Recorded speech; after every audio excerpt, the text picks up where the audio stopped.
Yes, we are good to go. I like the merch in the background, very classy. Y'all can cop that shit. Soul.I.Am selling it. If you want that hoodie, if you You want any already of know. that You shit, already know. make sure you I got hit my him people. up. I got my people. People. Nah, it's a dope. I love What your you say? logo. Um, Thanks, man. so yeah, welcome to the show. Welcome to Bridge the Gap. Fun fact: this is not even the first time that I've done this with Soul.I.Am. The last time was a very long time ago. We looked it up. It was December of 2019. It's the olden Yeah, man. times, the times It's of real getting big. life. And he came through Yes. Handro, and I'm like, Yes. I don't know who Handro is. Now I'm a big fan of Handro, so that was a big benefit to my life. They came, we did the interview. I was not quite where I'm at with it. It was an Mhm. experience. It went in different directions. We learned about the philosophy of Soul.I.Am mixed with the SEO power of Handro at the same time. It was really cool. Um, Yeah. and then I realized basically we can go through most of the same shit that we do on all my other interviews because we didn't really touch on most of that when we did your last one. So it's totally good. Welcome to Bridge the Gap, Soul.I.Am. This is the show where we Thanks. take super. Thanks for having me, man. It's my pleasure. I mean, this is the show where we take super smart people like you and we sit you down and we go through your life story and we extract knowledge nuggets from your life story to share with the world, and we can all learn and grow and become better people as a result of it. Fun fact for Mhm. Soul.I.Am, it's a big pleasure for us. And you might be going, wait a second, how come Soul.I.Am just appeared so quick? He wasn't even on the schedule. And I'm like, yo, Soul.I.Am special. That's right, he is. This guy's the co-host of the motherfucking CrossRoad, the cipher that's going down tomorrow with the discussions and shit. That's Yeah. what it is. So Soul.I.Am squad. If you squad, you get special treatment. It is what it is. So, Respects, man. You know, it's all about the movement, man. That's what we doing. You know, and just to give it, every day we trying to make it for everybody. and he's not lying. The reason there is a Crossroads cipher is because of a Facebook post I saw of Soul.I.Am where he wanted to start something like this, and I hit him up, and then I hit up Vince. Huh. But it all starts from Soul.I.Am, so I want it to be on fucking wax that there is no Crossroads cipher without this fine gentleman sitting here across from me in another place in Hi. the city. But I do Thank you have very much, man. I do have a token first question I ask everybody, and I would like to ask it to you as well because I think it's a good question. And it's a bit of a Uh-huh. story. It starts out with my girlfriend washing the dishes. And she's washing the dishes. She's listening to that Black Eyed Peas song, that I got a feeling. Ooh. Anyway, Uh-huh. she's bopping, she's vibing, she's dancing, she's doing her Uh-huh. thing. And I'm going, yo, 10 years ago, I was up in the club getting drunk to this very song. And we were all in this circle dancing around. And it was like the lit, like club music of the time. But now she's doing chores to it. I've called it a few things, but That's exercise bad. music, mom music, chores music, whatever you want to call it, the vibe of the music has changed, but the purpose is still you move around, you're Yeah. jumping. But that means if you think about all the club songs today, all of the ones today, Mhm. in 10 years, they're going to be chores music too. It's just the nature of this kind of music if you think about it. So You know, there's nothing more than, but it's nothing wrong with it too. You know, I it's mean, at the end amazing. of the day, that music is still alive in a sense. You know? Big facts. In fact, you could argue it's some of the best music ever for that reason. But it brought me back to being Exactly. like You a asked me kid, that. though. So imagine this then. When we Mhm. think about our musical journeys, our own ones, we often start Yeah. around being a teenager because that's when we remember getting into it whenever. It usually works out like that. But because of this whole vibes thing, it So, got me going, yo, wait a second. When I'm like 5, my dad is doing this shit to Led Zeppelin and the tapes and shit. And my mom is doing this shit with the mhm. discos and whatnot. And there's a lot of tapes and there's a lot of things and there's the radios and all this other stuff going on. And I'm sitting there going, hold Yeah. up. The start of my musical journey isn't really when I chose to listen to music. It really starts before that, when I'm really Your young environment. and the First environment. environment. Exactly. Yeah, your first environment. So I want to hear Yeah. about your first environment, what the sounds were like, what the music was like growing up, like the I like youngest that soul I am. question, man. The Thank you. the young soul. Yeah, The young soul used to be calling himself young silly in high school, man. but go back to like Because I five. yo, Like pretend you're 5 again. Five. Yeah. Okay. I have to give another 10 years back. So me at 5, I barely I'm in kindergarten still, but going to like yeah, So, c'est maternelle. but what So then what's the music like? that time the music I had around me was about okay, wait. How old am I? 26? So 21 years ago. Shit, that's like shit. That's the 2000. 1999? 99 2000, yeah. No, 2000 flat. Okay, flat. So 2000, I'm like right 1 year before the 2001 Dre album. So we have Yeah, Dre that that has comes a out in lot of 99. energy in the game. Eminem's coming out super heavy. So there's a lot of like controversy, 50 Cent got shot that year. And Yeah. so like Were you paying I'm attention just a to any of kid. this when you were 5? No, for real. Like at 5, were you thinking about this No, stuff? but the culture, I'm just trying to brought it up. I'm trying to brought it up. No, I was not into it, but Because I'm that's what trying to my go more people like to that you. raised me were into. Okay, I like where you went with that. The people Yeah. who you were So okay, raised to were into that. let me finish down now. But honestly, me, it's really about the uh it's a mix of hard hip hop from like Bronx, Brooklyn, and carnival music from Haiti and the islands. Okay. Carnival music like soca music. So it's a mix of both. It's a weird mix of both because my sister is she used to be in a group, a dancing group, and they Okay. used to have shows all over Cegeps back then in 2000. So she was barely finishing high school and she was still having gigs at Marie Victorin. And so I was a kid at that time.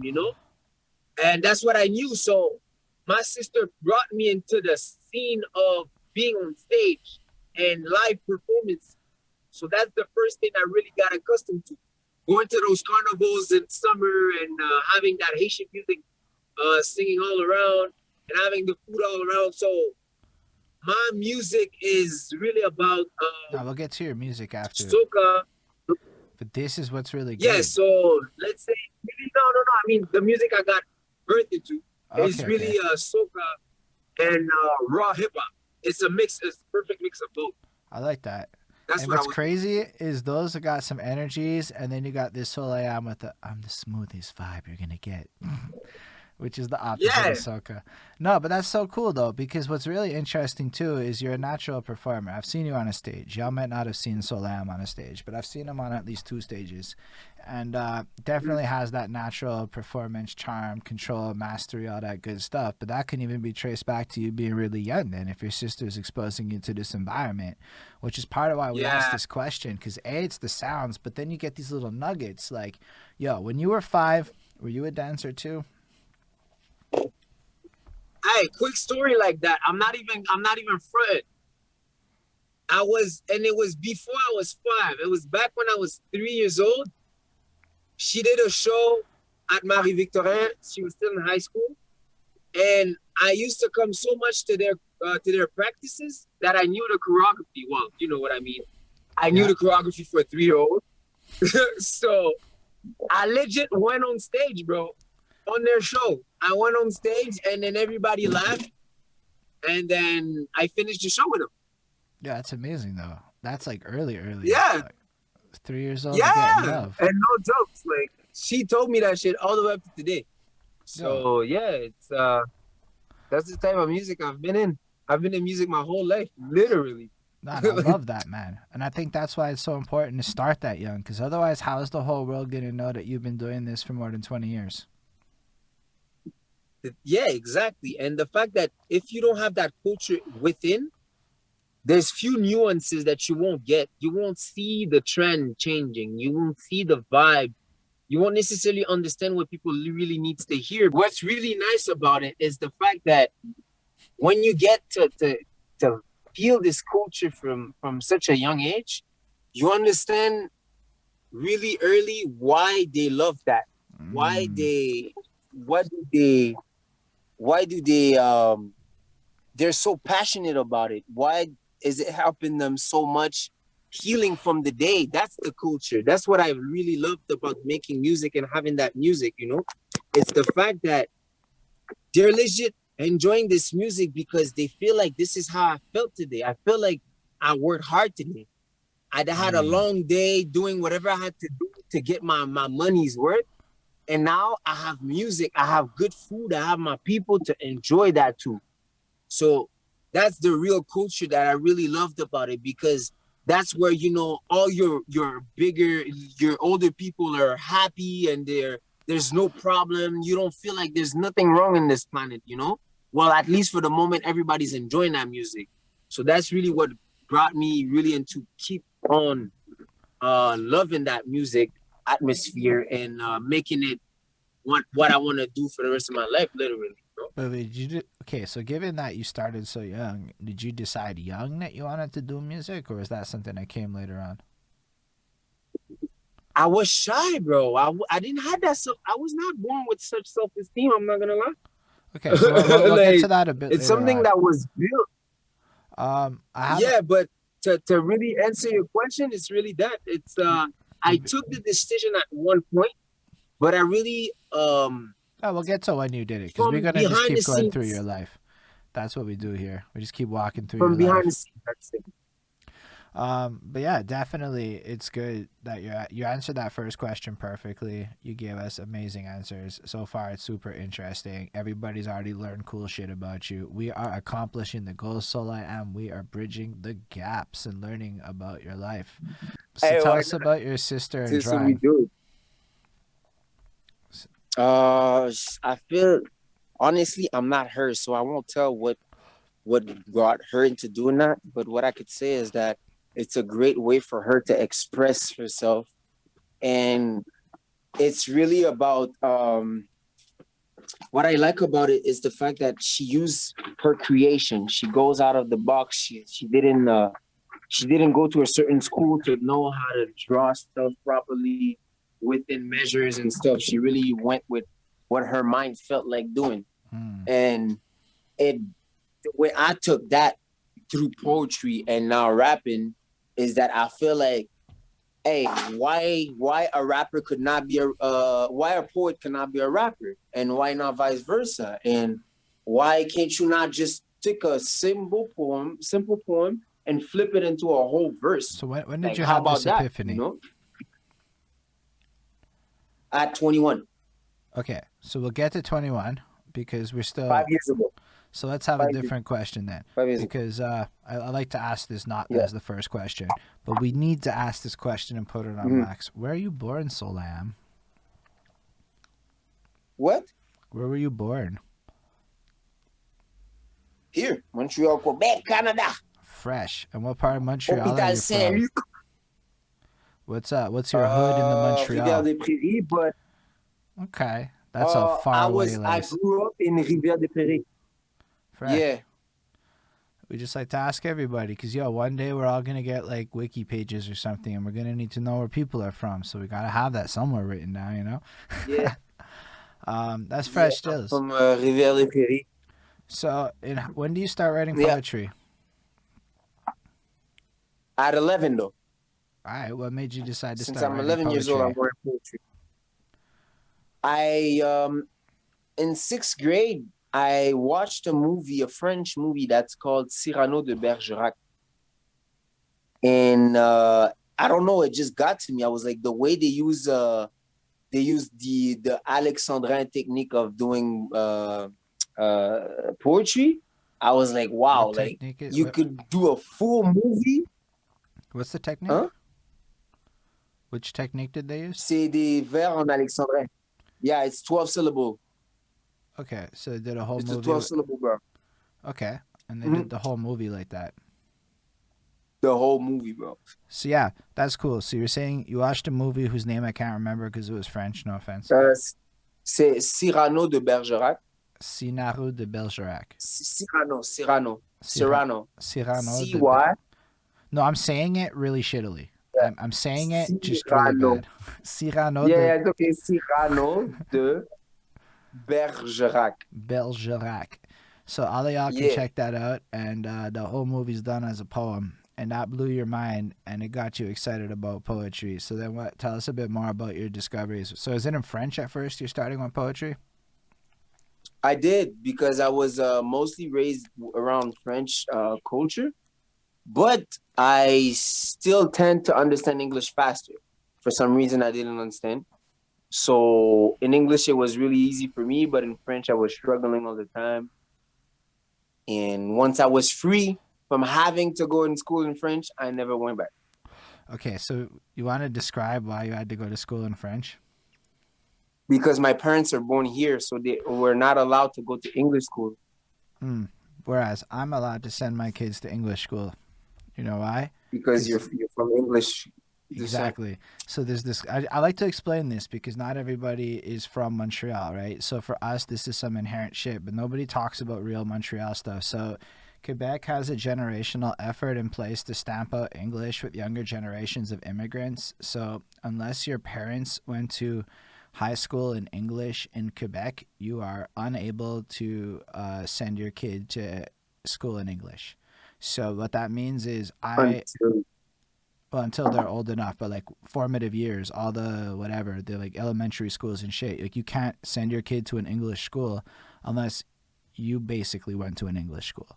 So that means everybody that wasn't born here is forced into a French system, which creates a disproportionate learning curve of education for those that are able to speak the language when they arrive, and a lot of other very interesting systemic issues that are often not talked about in our little province. Just throwing it out there. But yeah, I thought it was fascinating because that hasn't come up before. well, happy that it helped whoever it helped. But yeah, so because of that, I had to uh well at home. I'm not saying that I wasn't around French at all. Like at home, my mom, like the my mom that raised me, she is French first, and I'm French first technically. But I was not well in kindergarten. I was in English, and it stayed. So my first languages that I got comfortable with was actually French, English, and Italian. You speak But I Italian? lost the Italian. But Okay, yeah, that's crazy. yeah. When I was 3, bro, I used to, dog. I was flexing that. One day, man. One day, I'm That's gonna keep it up. amazing. One It's day. probably like One day. hidden away, and then one day you can just Yeah. unlock that shit and it'll come back. You'll go live in Italy for Yo, five I'm just months. gonna hit it back in my matrix mind. Just trying to dig it back in my matrix Hold on. code. I'm Golden trying to Jenny do asked something. a super One good day. question to follow up because, again, she's in Norway, so it's interesting. Yes, English is much easier to learn, but do all in Canada learn French in school? And the answer is fuck no. So that is some stuff that is very Quebec. In Quebec, it's like you're going to get a lot of French. Like there's some weird shit going on currently where healthcare is going to be denied in English to like people in hospitals in Montreal and stuff. So like this is a real political ongoing issue in Quebec. The French mafia, But man. the rest of the It's a country French mafia. has this other relationship with French where they feel like there's some law that says they have to learn French, so they have like some very bullshit French classes that exist on the books, and like frankly, I am considered fluently bilingual in French and can make more money on that shit. Just because of in my French in Quebec is like mediocre, but in the rest of Canada, it's like I'm fluently bilingual. Like most people are not going to. Let's not use that kind of level of stuff. Deli, just remember your text appears on the screen. Um, but like in general,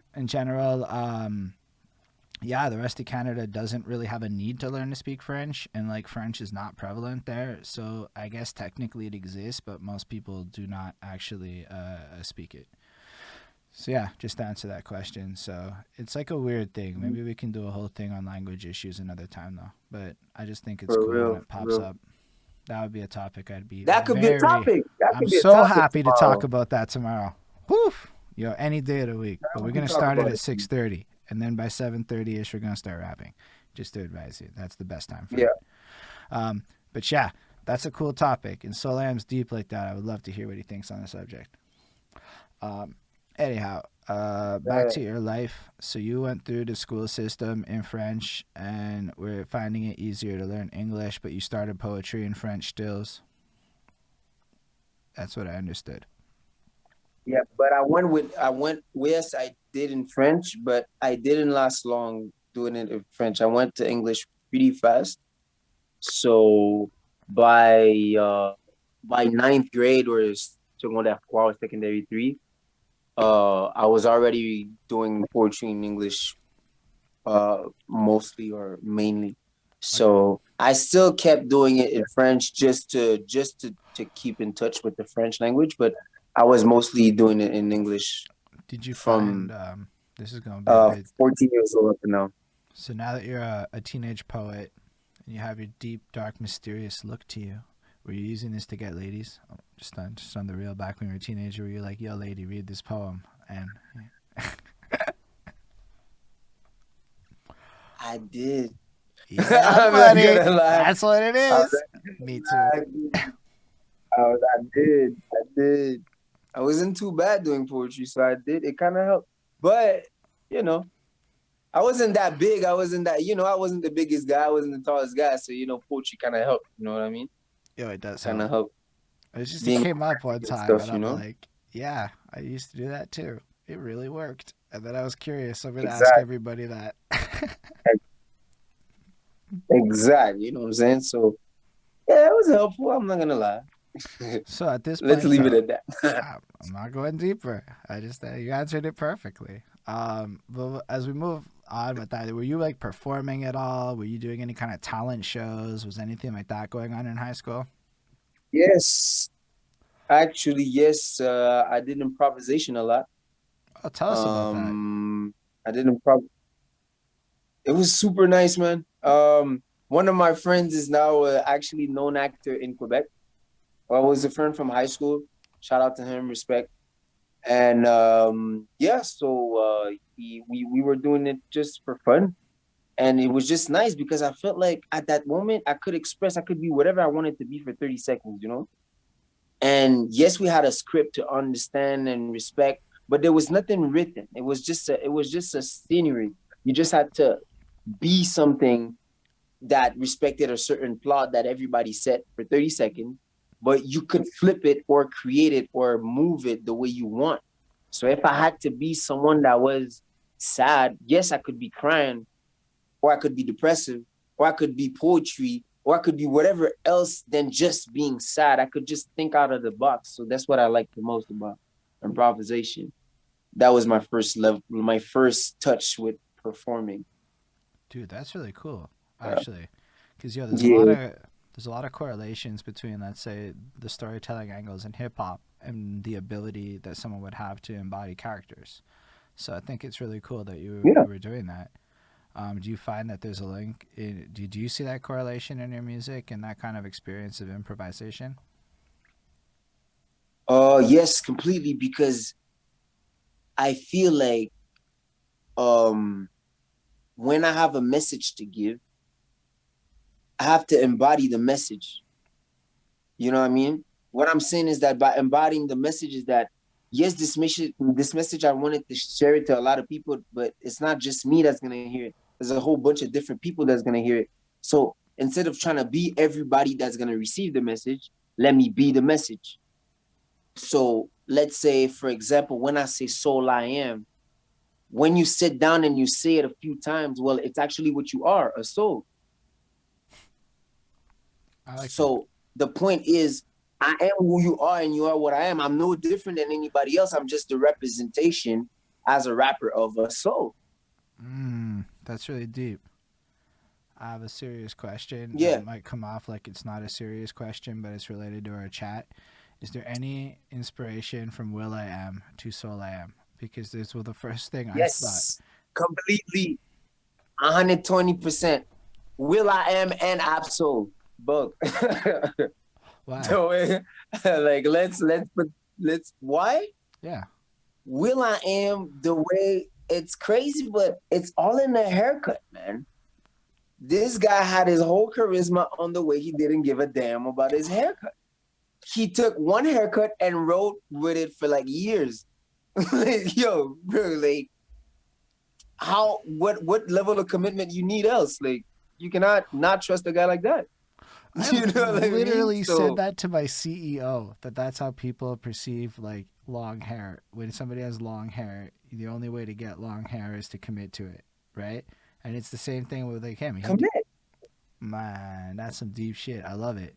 So his haircut He committed to inspired. one haircut. Exact. So I that's for wasn't expecting Will.I.Am, that but for because Absol. Oh yeah, I didn't know that. I mean I look at Will.I.Am like 'Cause- a seminal Mhm. genius in modern pop music that created a lot of things, and I won't say he created it, but he popularized a lot of things that went on to effectively become pop of today. Like a lot of shit can be traced to him and the way he brought melody into things and a lot of Yeah. electronic elements and stuff, and it just evolved from there. So I see him like a musical genius a little bit now that I go back, and I Oh was like, yo, yeah. I made fun of this guy because I was being a silly motherfucker. But yo, even when you go back to like that "Let's Get It Started" song, and you go at a bars level, it's like, yo, in this context, there's no disrespect. When I bust my rhymes, I break your neck, and I'm like, wait a second, he's giving love to Busta Rhymes right there. And that's fucking cool. And I started finding all this cool shit inside of Will.I.Am's lyricism that I never thought about because I was too busy being a hater. So that's just what I thought about him. So when you said his haircut, Yeah. I was thinking about all that other shit. Also, the name itself, Will.I.Am. It's like you have the will to be I am, to be yourself. It's so tied into All kind I'm of gonna like say being is like some third soul. chakra shit. Sorry?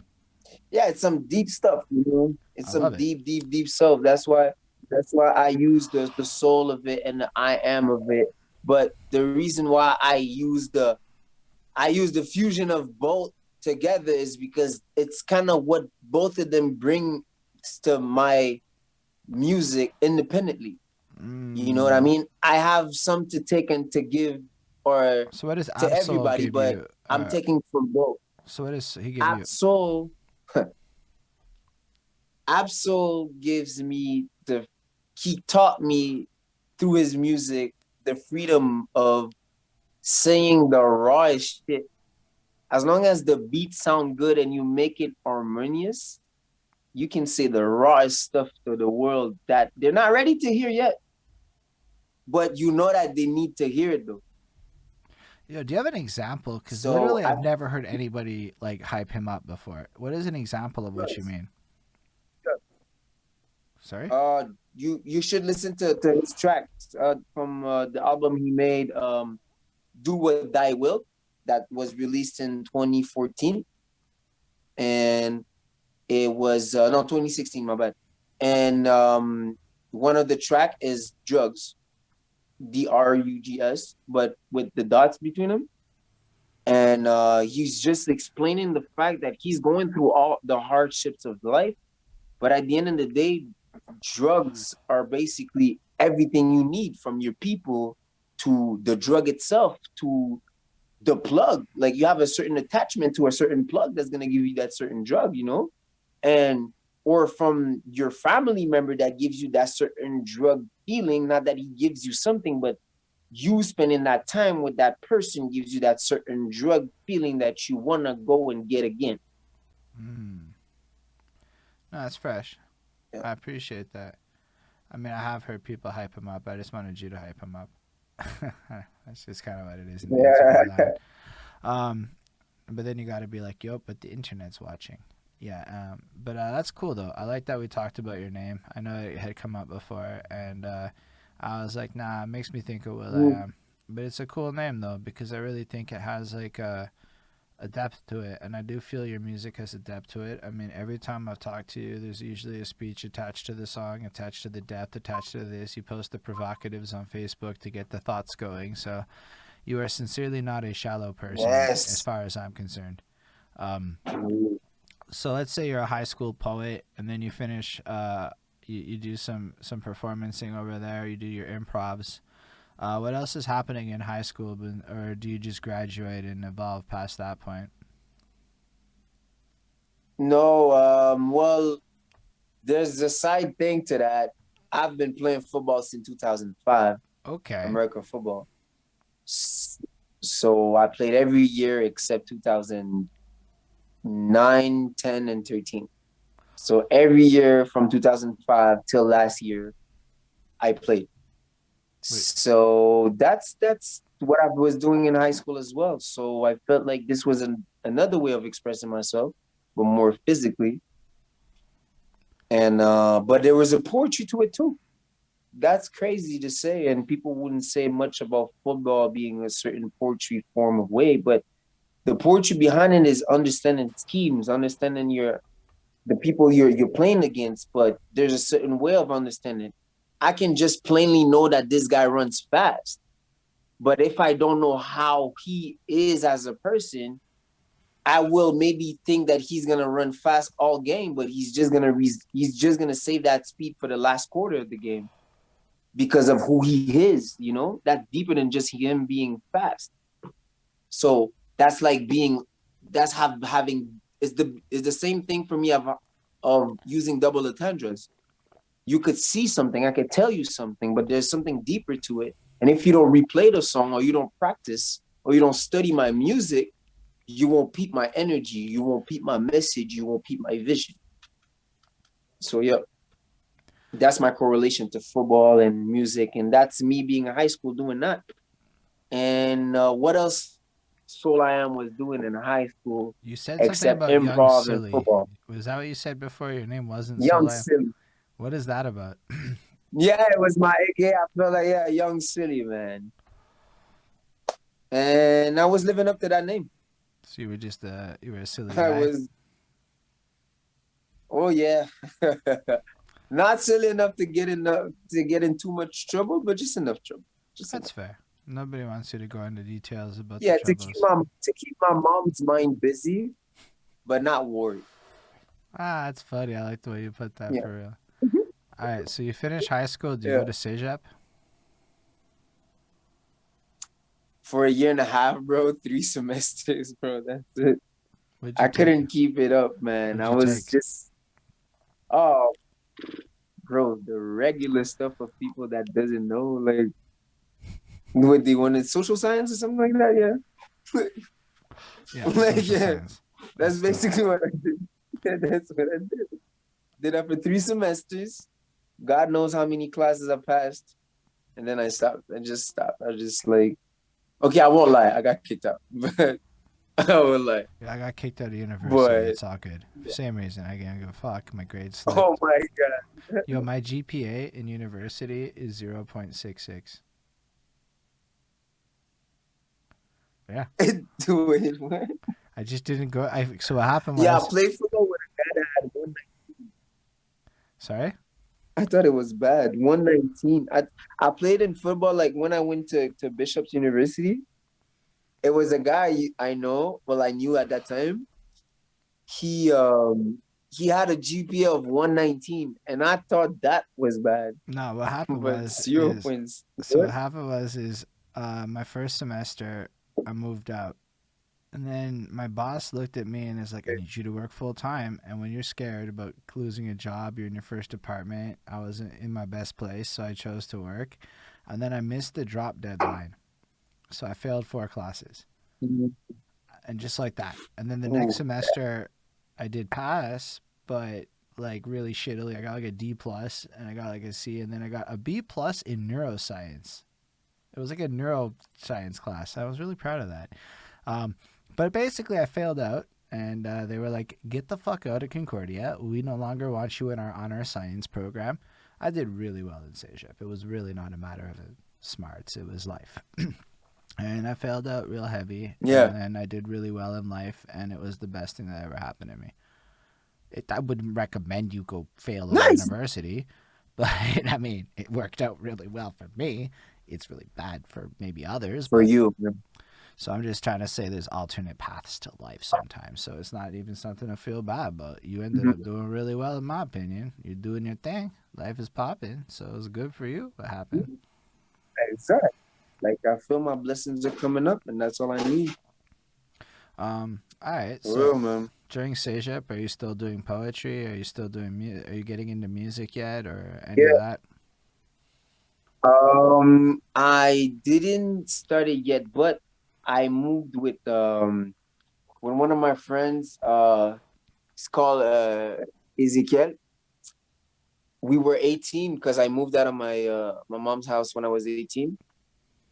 So we moved, together, and he's out there, he's rapping, right? Like he's doing rap for like already a year and a half too. We back in 2013. So he's doing his rap thing and I'm doing my poetry, and then one day he reads one of my poems. It's a poem that I just wrote on a paper and just left it on the table, and then he wrote it. And then I wasn't home. So then when I got home, he was like, yo, what is this? And then I was like, well, I write poetry here and there, you know? And then he was like, no, bro, like you have to rap. And I was like, nah, I don't want to do it much. I'm not into it, you know, like, because back when I was 14, I wanted to rap, but some guy that I won't put the name out, but he's a rapper today in the city. He put me down so bad, I just dropped it, you know? Sometimes So we I got. dropped it for 7 years straight, Wow. all the way up to 21 years old. Was this Yeah. like? Okay, you know what? We can talk about that off cam. Um.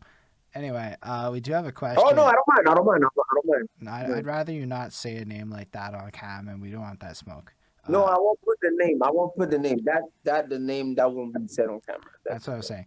But we have a But question yeah. from Ismail. Do you remember any of your old poetry from that time that got you into rapping? Like, do you remember any of those bars? That got me into rapping. One of those old poetry Yeah, some like. that I used to. There's one on Facebook, man. On Facebook, I have old poetry on my Facebook. Mm.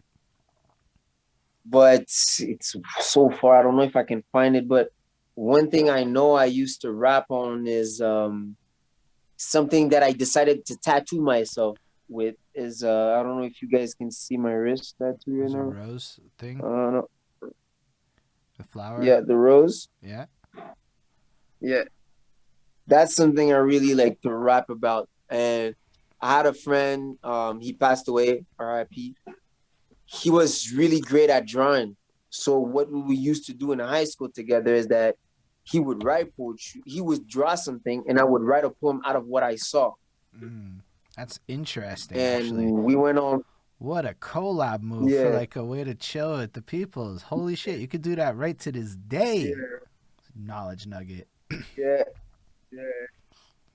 It was dope. It was really great times. And yes, so that's the process, man. It was a lot to make me start rapping. It was a lot because that roommate, he busted me for at least 3 years, good 2 3 years, telling me, yo, you should rap. I was like, no, I don't want to rap. I just want to keep doing my little thing.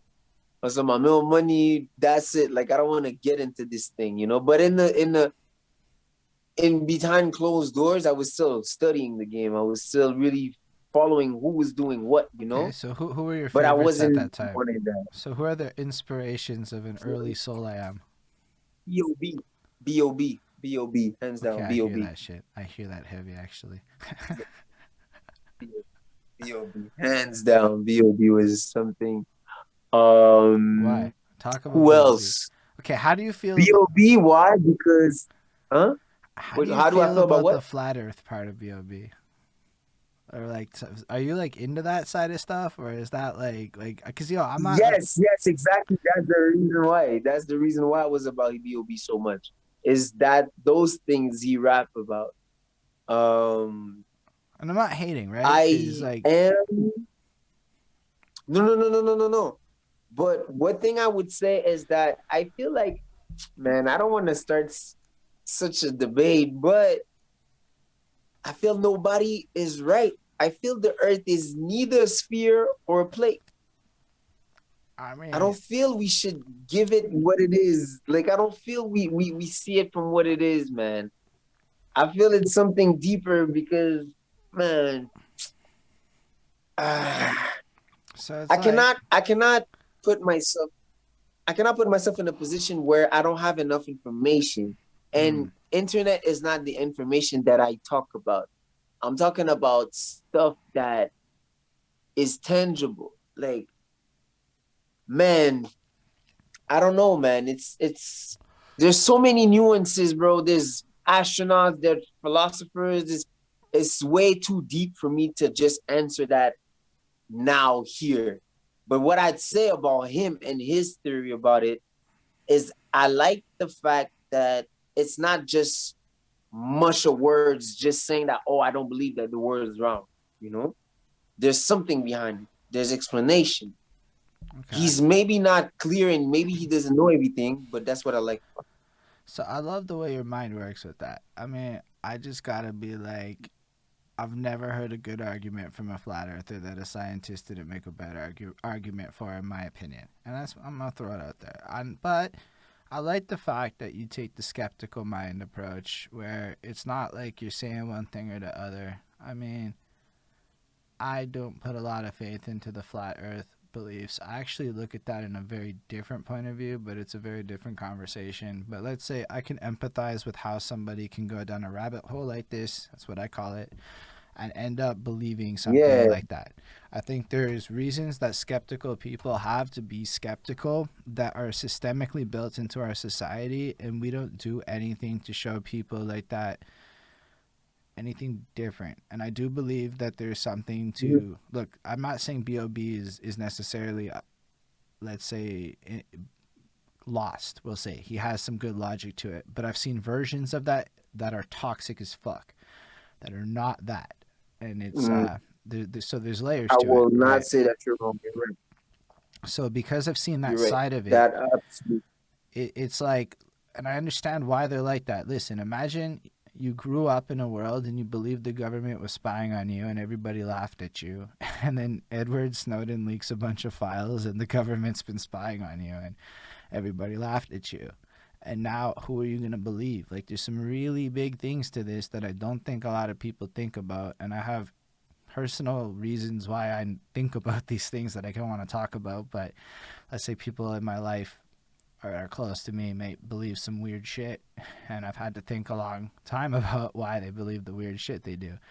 But your version of it really comes Mm, from a perspective and a desire to accumulate more knowledge before coming to a hard decision. yeah, for And sure. I actually think there's a difference between For that sure. and the more nefarious version or the sad version of it to me, where like people get lost in logic traps and are unable to see any kind of reason through the fog, regardless. So Mm, I yeah. appreciate that distinction. That was definitely not where I was expecting that to go, but I certainly think it was interesting. Hmm. It's cool, Hmm. man. It's a good thing. I think your mind is interesting, and I think that you didn't answer anything preposterously.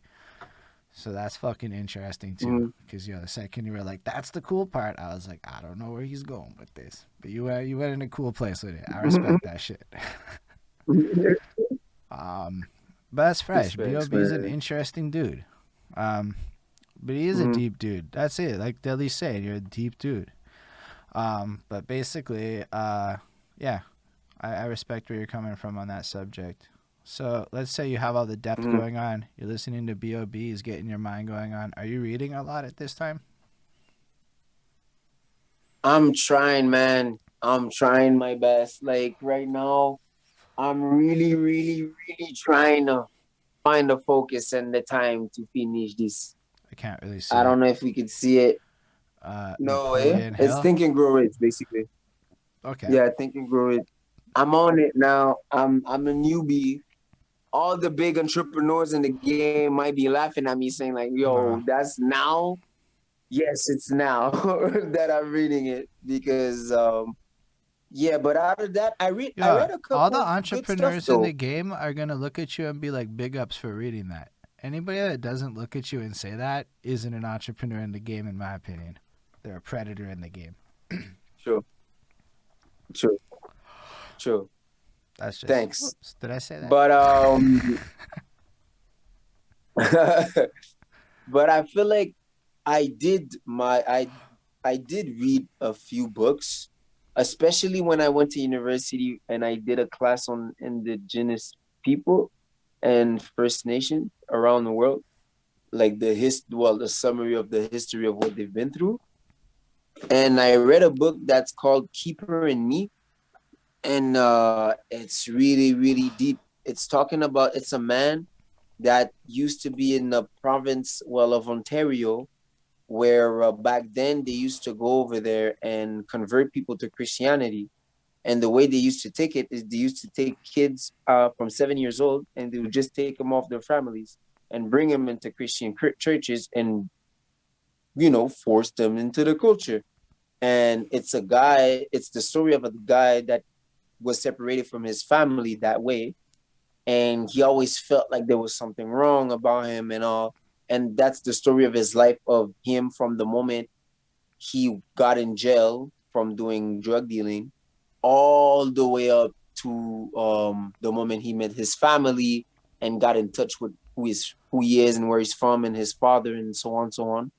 So that's really deep stuff that I like reading. I really love history and everything around it. So if I read, that's what I read. Yeah, I really like that answer too because basically we talked about another big thing that happened in Canadian history that people don't like to talk about and snuck it in.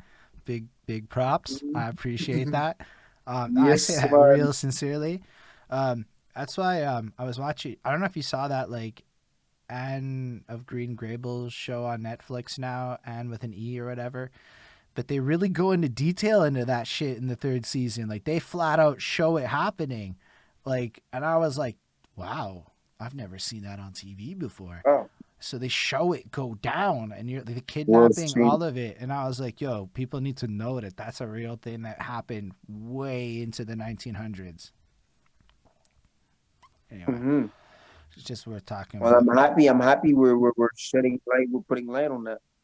I'm really happy because the course I did, honestly, it's one course in my life. It's 3 university credits, but that should change my whole perspective of the not the contrary to what people think. I don't. It didn't change me in hating the persecutor, but understanding that me as a black man or an indigenous man or anybody that went pers- uh, through through persecution or any type of suffering as people, there's something we have in common. And that thing in common is the way we get together and celebrate whatever we want to celebrate. And I feel like that's what kept us alive for so long. And now that I think that ever since I read that book and I got back to Montreal, I got in touch with so Oh, you many left more Montreal? people from those people. Oh, Montreal is my city, man. No, but when did you leave I could Montreal? hate on it because I've won it. Huh? When did you leave Montreal? I left in 2016. I just left for a semester. Okay. Where'd you I just go? left for a semester and then I got back. Where'd you go? To Bishop University. Okay, so you went to Bishop University, Bishops. right? Then you came back, Yeah. and And got back. then Yeah. you Uh, felt inspired, and yeah. Yeah. Ever since I got back, I got just more in touch with what I've learned over there. I felt like it was just like a theory for me to really get the field right once I'm back. Because ever since I got back, I worked in the nightlife and being a security, being a bouncer, and so on and so on. You really get to see them a lot in the streets. And contrary to what you think, well, securities and people working in the nightlife, they have either a great relationship with people in the streets or they don't. But the truth and the sad truth is, we always treat them as if they're people from the streets, even though sometimes they're not. And that's what I got to realize, especially in the city that they don't want to talk about, like the way they're treated. It's way similar to the way everybody got treated in slavery history or whatever history you want to put on the table. oh, you're not wrong. So yeah, it, You're not wrong. yeah, I mean, I've heard many people say many things like, yo, because where I used to live was on a bus line that would go straight to Atwater. So frequently there'd be people mm-hmm, drinking on the bus, and it creates a stereotype. And then that's like an active stereotype. And then that shit gets reinforced on people. And you hear the judgment. You hear it in what people say when they get, oh, fuck, another. You know, like you hear this shit, and we're not talking like Disgusting. past. I'm talking like 5 years ago. I moved after that, so I'm I'm not on here that to bus talk to leg you no about more. yesterday, bro. I'm not that. You know, Talk to you about yesterday. personally, I haven't left ADLG Like, in a long time, but for real, mhm. yesterday's pretty close. Where do you work? Where do you I encounter this? work for Ulivic. I do security for Ulivic. Ulivic is the Association of Inuits in Okay. Quebec. So because what's going on over there is that, well, the government are doing mining in their territory, so they don't have much over there. Well, they were already put over there against their will, and now the government's coming in their land to do some work. So that means they cannot hunt and fish and live anymore because it's super cold over there. It's not as if you can just grow stuff. So now that they don't have food, since the government is on their land where they could hunt, now they don't have anything else. So they're legit dependent on the government. So when they need to get, like, from the smallest stuff, as you broke your foot, they have to fly back all the way to Montreal to go to hospital, get that foot fixed, and then fly back home, just because there's no major hospital over there. So I work as security, and we watch them in a hotel while they wait for treatment, they wait for COVID test, they wait for quarantine, they wait for whatever they have to wait for. Yo, that's Yeah, really cool. Like that's cool, dude. yeah, Respect. yeah. Sometimes you hear, but yo, the way you broke that Thanks, man. down, I never thought about it. Mhm. I never thought about because yo, Quebec. What's really big about what you just said is that law. I don't know if it got passed or if they're trying to pass it, where Quebec would have the right to just steal land. And I use that word very deliberately, but steal land regardless of the treaties or anything that was in place, and just for whatever construction projects that are deemed as important by the government, which in theory would Mhm. include mining operations and things of that nature, which means that they can just Mhm. go into another community, force their operations into that, dislodge people, fuck up their ecosystems, which is happening. Yo, when you drive past Quebec's forest, you see pretty parts. You don't see the huge deforestation efforts and shit that they're hiding if you go a bunch of meters into the forest and shit. Like, yo, it's not like what you'd think sometimes when you really dig beneath the surface here. And it's like, I don't know, man. I'm really glad that you brought that up because personally, you taught me that, and I never thought about it. But it actually connects to other things I know. So it's really I'm grateful that you shared that, dude, and it makes me respect you a lot, given what you do, because I really didn't know anything about that side of your life personally. Hey yo, hey yo. It's a book with a lot of pages, but I'm gonna lead people to it slowly, page by page. But yes, it's the fact that what I really like the most about working with um any kind of people. When you're security, you work with any kind of people as people, because like, you may think that you can treat everybody the same, but it's not true. Like, if you know that there's a certain culture that don't like to be taught this way, and there's another one that does, you cannot mix the information. And it's important as a security, because as a security, you're almost like uh, customer service, but you're selling them safety. Then that's what you're giving them. You're giving them the safety of the moment through a service of you knowing what you're saying, what you're doing, and where they need to go, or what they need to do, or you know what I mean? You're guiding them. So that's the service you give them. You won't give them food, you won't sell them anything, but you will give them the safety and direction that they need at that present moment for the present thing they at. So that's what's really good about it. And what I really got to realize is that every people is the same people. They have their tendencies that are to their own, but the cycle stays the same. Mm-hmm. It's about making the people feel respected and recognized for who they are, and then giving them love for what they really do right. And that after that, you mind your business. Like, after that point, you mind your business because there's a whole history behind everything else, you know? So yeah, that's what I really got to learn Yo, it's in like these last few years doing security. it's just so like your music has a lot of depth to it, and I guess we don't often listen to people's stories where they really go into how their day job affected them, because I don't think we've had a lot of people here who have maybe felt so impacted by their day job that it impacted their art so significantly. But with the compassion and the overall, everything I've heard about you is about community solving, using community to solve problems, and I think it adds a bigger layer to where your heart's at, to see that it's not even just that, like it's coming from a place that isn't even your own people per se. You just saw something else that like hit you so heavy and realized that this shit's so, like, what it is in Quebec. So I think that's really cool. Like, really, I'm glad you shared all that. Yeah, Anyway, it gets heavy sometimes, and then I'm it's what glad it to do is. it too. And Thank you. Yeah, thank you for giving me the platform to do it, bro. that's what we do here. That's what we're doing here the day before and after our CrossRoad thing.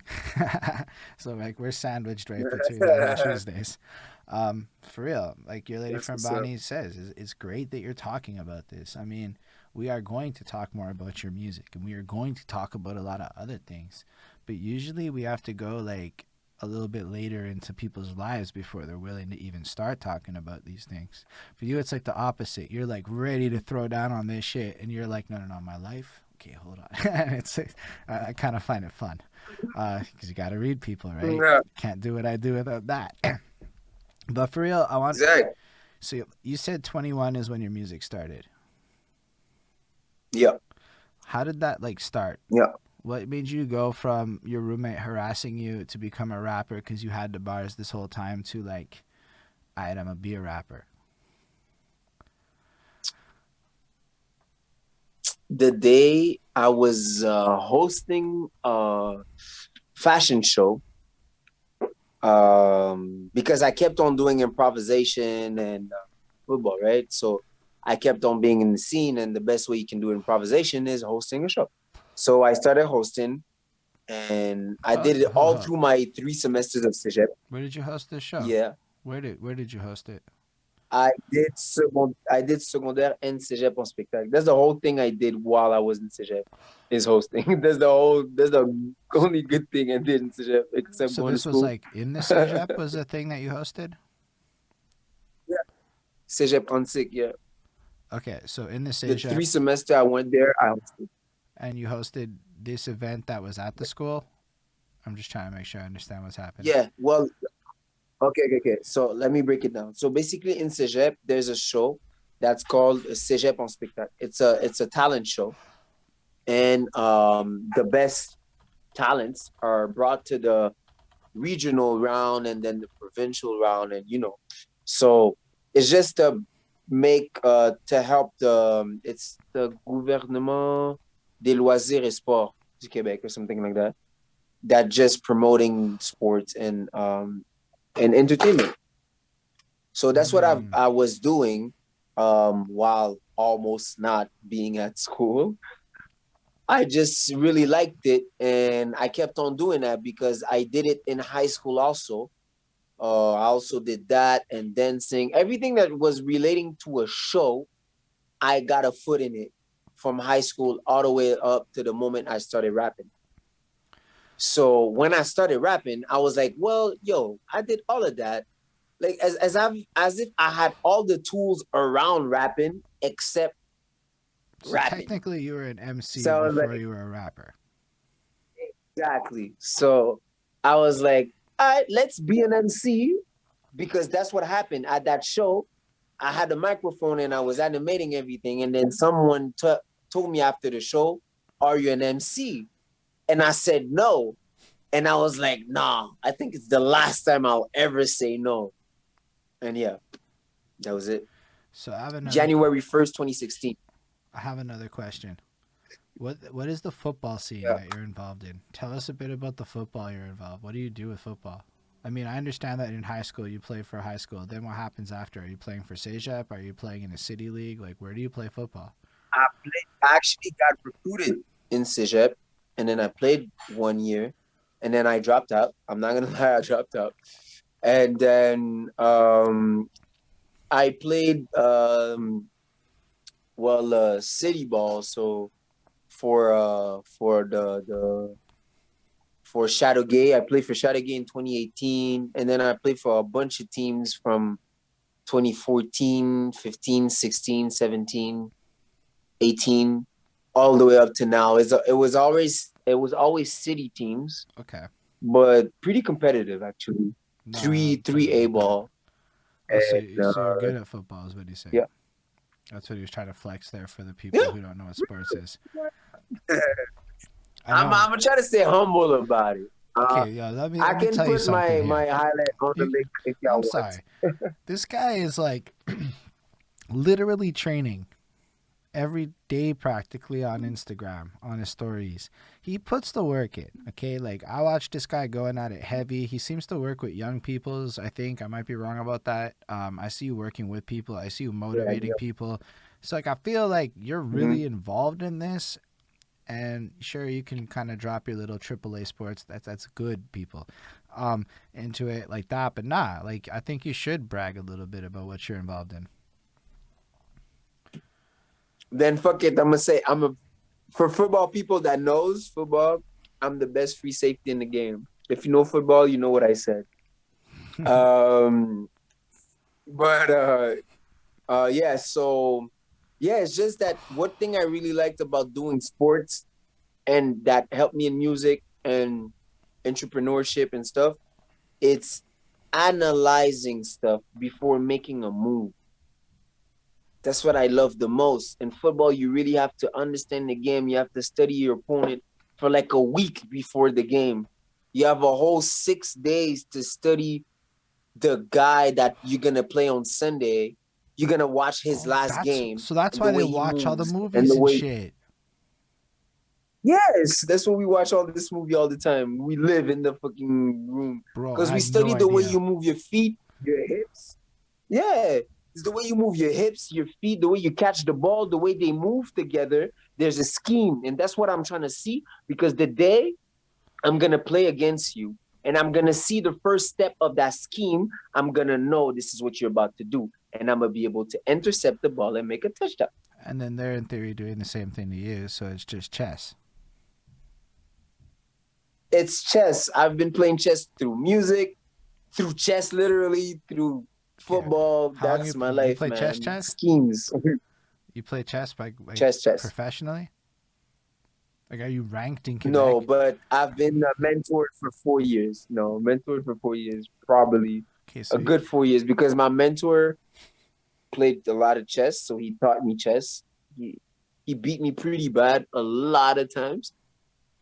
Well, I never won, let's be honest. Like, I'm not gonna lie, I never won. As we speak, but I'm you, 0 and X. but you stayed alive longer. Oh no, he's still alive. He's No, like no, I two meant years, you 3 years instead, older than me. because in chess you're getting killed off faster, right? So you stayed alive longer in your Yeah, chess yeah, game. yeah, I still alive. Yes, at least. Thanks, I'm alive to keep playing. Anyway, sometimes it doesn't always connect right. Yeah. But that's fine. Chess is still dope, very strategic. But I mean, yeah, no, I didn't really look at football like that deep with it because I watched Remember the Titans and a couple other things. It doesn't go a lot deeper than that for me. I've been tackled. It wasn't fun.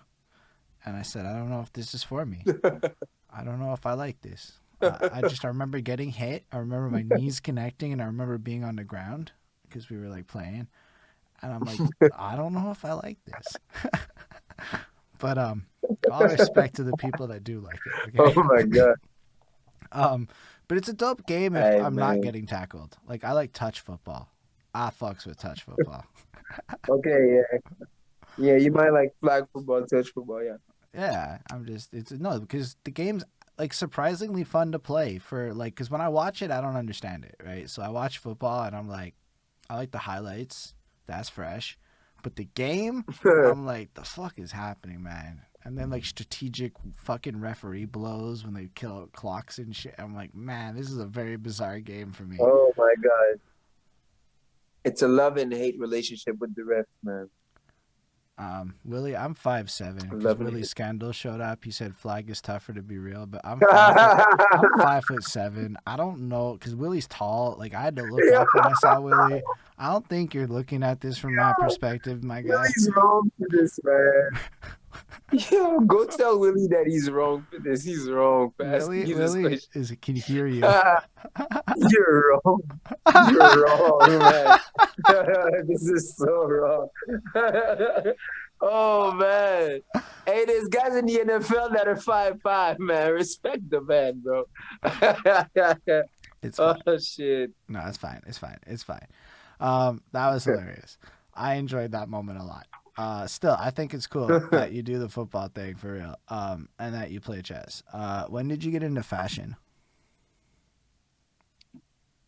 Um, Fashion was my first strategic step to get into music because my previous relationship, she was a model and she was a dancer and she had contacts with all of those people. So they asked me out because they were like, well, you look good. So how about you come model for this, that, the third? I was like, okay, well, I didn't try and I was barely trying to get into the music scene, but I always knew that entertainment is entertainment. So someone must have been somewhere in music over there. So I took the gig and I just tried it and I ended up loving it because it built my whole character of being on the scene. I was comfortable being on the scene, don't get me wrong, but I was just more funny than charismatic. So I felt like I had to build that charisma that's gonna bring me into making you feel my energy when I'm mad and making you feel my energy when I'm sad, not just when I'm laughing and making jokes, you know? So yeah, so it really helped. I really loved that part of my life, that experience. It was really great. So basically, you just casually dropped you're a model. That's what I'm hearing you say. Yeah, I was a model for a while. It is what it is. Not to brag or anything. I just yeah. I did it for they said few. I look I they did it said for I a look time. good. They just said I look good, so I had to come try on the clothes, and it taught me I was. That's how I interpreted that moment. I No, was it's like, fun. yeah, Just brag, my guy. I'm gonna Fuck flex you. my teeth because you know, because my mom took care of them when I was a kid, all the way to me when I had to take care of them. So I had to flex them. I had to look good because my mom took care of me. You know what I'm saying? Nah, but That's I what mean, it it's is, bro. like say what you will, but I mean, you're 26. You've dabbled in acting. Yep. You've dabbled in music, or you're in music. We can't say dabbled. You're taking music very seriously. You sell Mhm. clothes, so you're an entrepreneur. I know you used that word. We were gonna get to that. You're involved in fashion and that like you do all these different things. You were a model. Like it's not exactly like your life is boring. You can and you play football. You're the best open safety, whatever the fuck that is, and whatever that means. Free safety. Free safety. You I don't tried, understand. dude. Free I'm not a safety, football the guy. I best tried. free safety. Other Thank people you. know what I that really means. appreciate you trying. Um, So that's like a lot of things, right? That's not a person who doesn't. You kind of get the opportunity to say, "Yeah, I was a model. I look good. It is what it is," because it's Yeah, facts. I'm filling up my hours, man. I'm filling up my hours pretty good. But you're Too definitely. good sometimes. I feel like sometimes people look at us in music and they see one side of your life and they don't necessarily look deeper. But in your life, there's a lot of deeper. In Mhm. fact, it's almost like the music is just a piece of a huge puzzle, thus the Soul.I.Am character. And I use the word character because it just feels like it's It's 10 bigger minutes up. than music, to me at least. Was that always Mhm. like a deliberate thing from the beginning? Right. So, like when you're It's a 21, brand. I'm looking at your soul. I'm looking at your soul. Yeah, so I'm 21. and how does that actually happen then? So, you've Um, been a model now? mhm. Well, you can fast forward. Hold on. Oh, wait. Hold on. Camera just got away. Okay. Yeah. I'm 21. I'm starting to go to the studio. I'm starting to do modeling, but in the same time, I got this offer to try myself out at Bishop University for football. So I take it, I leave, I meet my mentor. He brings me even deeper into rapping, which is actually funny because I didn't have, I didn't go to Sherbrooke for rapping, but I ended up even getting deeper in that.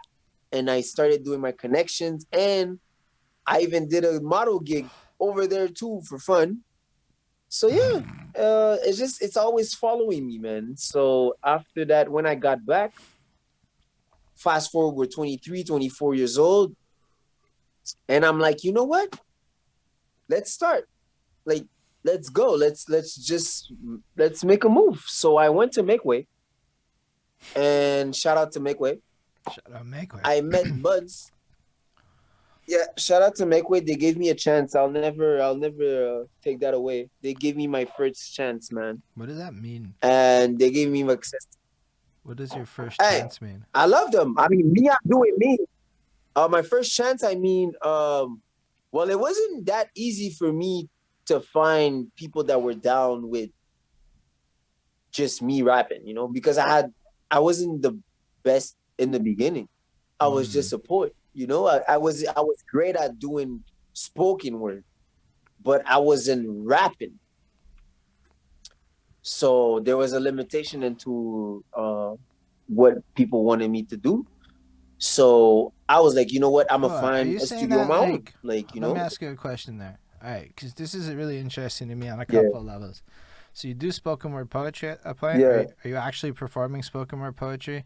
Are you like going out there and doing little gigs and yeah, stuff? Did you actually? Is the snapping yeah. I thing did real? it for Real? the YMCA before. Do they really Yep, snap? it's That real. that's respect. Yo, It's I think real. spoken word poetry is It is. badass. Yo, I was gonna go do a spoken It word is. poetry thing last May, but unfortunately last May was not a good time for spoken word poetry events. Uh, Yeah, but we were like, yeah, yeah. because like yo, it's dope. It's basically acapellas. It's part of why I did an acapella series. It's basically to me spoken word. I love it. It's one of my favorite things when it's done well. It's like fucking beautiful. Oh, you hear that in It's your just the flow difference though. between the acapella. It's not exactly acapella. It's just that the thing is that the difference is that acapella there's nothing, but the spoken word is still a little music to it. There's a little energy to it. And what I like the most about it is the fact that you're not rapping, but you still giving a flow. You still driving them into a story. It's legit a storytell. It's as if I was going into a book and you were reading it to me. When did you start performing That's how I spoken see word spoken word. poetry? For the YMCA, I did it in 2018, 19, Mm. and yep. So Is that 2018, I before? started So you started performing doing it for spoken the. word after you were rapping, but you were doing spoken word before you were rapping? Actually, I started doing spoken word as I was writing poetry ever since way Okay, before okay, because okay. I loved expressing it. So I've been doing So poetry, but back when not you on were gigs, like just macking for on fun. girls, you would spit the poem. Exactly. Okay, Exactly. okay. I see what's Instead of happening. reading it, because having the paper was, yeah, having the paper sometimes is too, Okay. it's So you're a it's spoken kind word of lame poet. sometimes, you gotta know you. Nah, sometimes Yeah. you want to slide the paper over, let her read it, and then you don't say a thing. Yeah, that one works real well too, is all I'm saying. But yo, the reading it works too. Yeah, you're right. But You're right. yo, the slide it, the slide, dude, that was Yep. my move. I used the slide. Yo, let me know what you think of this. Yeah. You wrote this? Wow, I love that. That was my jam. Uh, anyway, Yeah. uh, That was my to day. to answer political panda's question, he's 26. That's how old Soul.I.Am is. He's 26 because you're an impressive 26 year Yes. old and you've done a whole bunch of interesting shit. So it's fascinating that you're only 26. Yo, dude, I only started rapping at 25. Okay, I was only 25 when I Oh, started. I So like you gotta wow. understand when I hear somebody being accomplished and doing shit by 26, it's like a whole different, it's a whole different thing. There's a part of me that's like, shit, I wish I started when I was young. I did it. So now I have to live with that and be where I'm at in my 30s. But basically, yeah, that's really cool. But you got skills that I don't. That's because I'm old. There's always something that When you're 33, though, just think about where your bro. life's going to be at. That's what I go. I'm like, yo, with the way you're living, all the discipline, by the time you're 30, yo, there's a lot that you could have going on in your universe, my guy. You have so much potential out there in the world still. I still have potential. Don't even play like I don't think it. Look at what I'm doing. Clearly, I believe I have potential. But I don't necessarily have the energy I used to have at like 26. And as Willie's saying, wait till I'm 40. I keep telling people, I know that's coming. And it's like you just got to be aware of your place and time and how to best play to that moment. But that doesn't mean Mhm. I was not wasting time at 22 when I was absolutely wasting all the time and money. I was wasting everything at that time. I was pretending to be a rapper kind of thing. No, but that's fresh. Oh, this man's 27. I had no idea. Everyone's talking about their ages now. Deli's 27. Anyway. Nice. Nah, it's fun. This is why I like Twitch. Is this shit? This comment. Everybody's fucking dope like that, and it just kind of, it's fun. So now we've established that you've basically been doing spoken word poetry, which is translatable into rap. So kind of still tapping into that main skill set for more than half your life. And when I listen to your music, I hear the spoken word poetry in your flow. I respect that. I like it a lot. Now it makes a lot more sense actually what you're doing with your music, and it's fresh as fuck to me because I fucks with that heavy. But basically, yeah. Tell us about. So basically, I wasn't even trying to hate on Make Way or nothing. Yo, Buds came through. We did the interview. I respect that a lot of people have passed through Buds, and many people have had a lot of amazing experiences with Buds. Personally, I've had only good interactions with him. Like Buds is cool. Like I like Make Way. They're dope. They do their thing. I was at the on a roll Make Way building opening party. It was one of the last things I went to. I think I went to your shit that you were doing the same day after that or something. Like I went to two things on Yeah. the same day or something. Oh yeah. That was like Mm. one of the last times I left my apartment to go do a thing.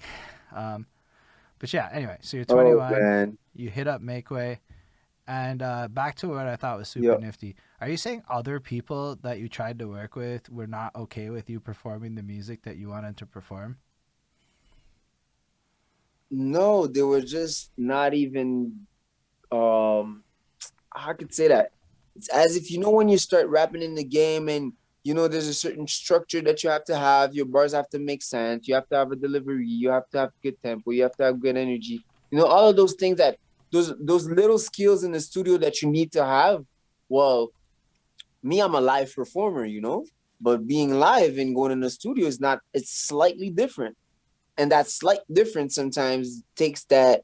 Well, people just won't give their studio time to you. So you're gonna have to work your ass off to buy yourself studio time. So it's only in 2018 that I decided, you know what? Well, December 2017, I decided, you know what? Fuck it. Like, fuck it. I'm gonna do it. I'm gonna put my money up for this. I'm gonna hustle whatever I have to hustle to get the money to get to the studio. And then December 9th, 2017 was the first time I got to the studio for me. And it's actually on one of my highlights on my Instagram. If you go on where it started, it's there. It's there. That's So yeah, amazing. that's the first time I got to the studio ever. So yeah. And then And yeah, as Deli says, he was recording with Buds since 2012. That's when I met Buds. Was in 2012. wow. Yeah, back then. Interestingly, I see Willie Scandals' other interview show just on a crazy coincidence. Just created an event for this guy Jeremy Dobsky, who goes by the name Bookworm back in the day. And my very first show was booked by Bookworm, who appears to be Willie Scandals' fucking guest in the near future, which is a crazy fucking coincidence of things. But yeah, so back in the day, there was a bunch of shows happening. I was performing back with Buds back in those days. That's like when I met Deli and a few other people. And so that's when I started. I was 25 though. Everybody was a lot younger. Damn, I'm young. Uh, but I'm young. Oh my I, god. I would say, but you might be, but you've been doing a lot of different things that a lot of us weren't doing. So I mean, maybe in some Yeah. regards you can have like, listen, like sometimes you might enter your part of the where you're actually making songs at a point, but it's not like you weren't studying the craft. It's not like you weren't working on your pen game. It's not like you weren't working on your brand and your vision and creating a clothing line and a bunch of other shit at the same time, right? So in a sense, you're kind Yeah, of true, man. like Yeah. created a foundation that's possibly stronger than a lot of other people's, is the truth of it. So you Yeah. can look at it in Yeah. one direction where you're late, but you can also look at it like you just did a lot of things right. Like you seem to have almost every element of what you would need in check right now to pursue this stuff. Like you got a social media strategy, you've got merchandising. I've seen you throw events, which we can talk about also because I do want to know how you ended up getting there. But you're doing like everything to be a self-sustaining boss in the city.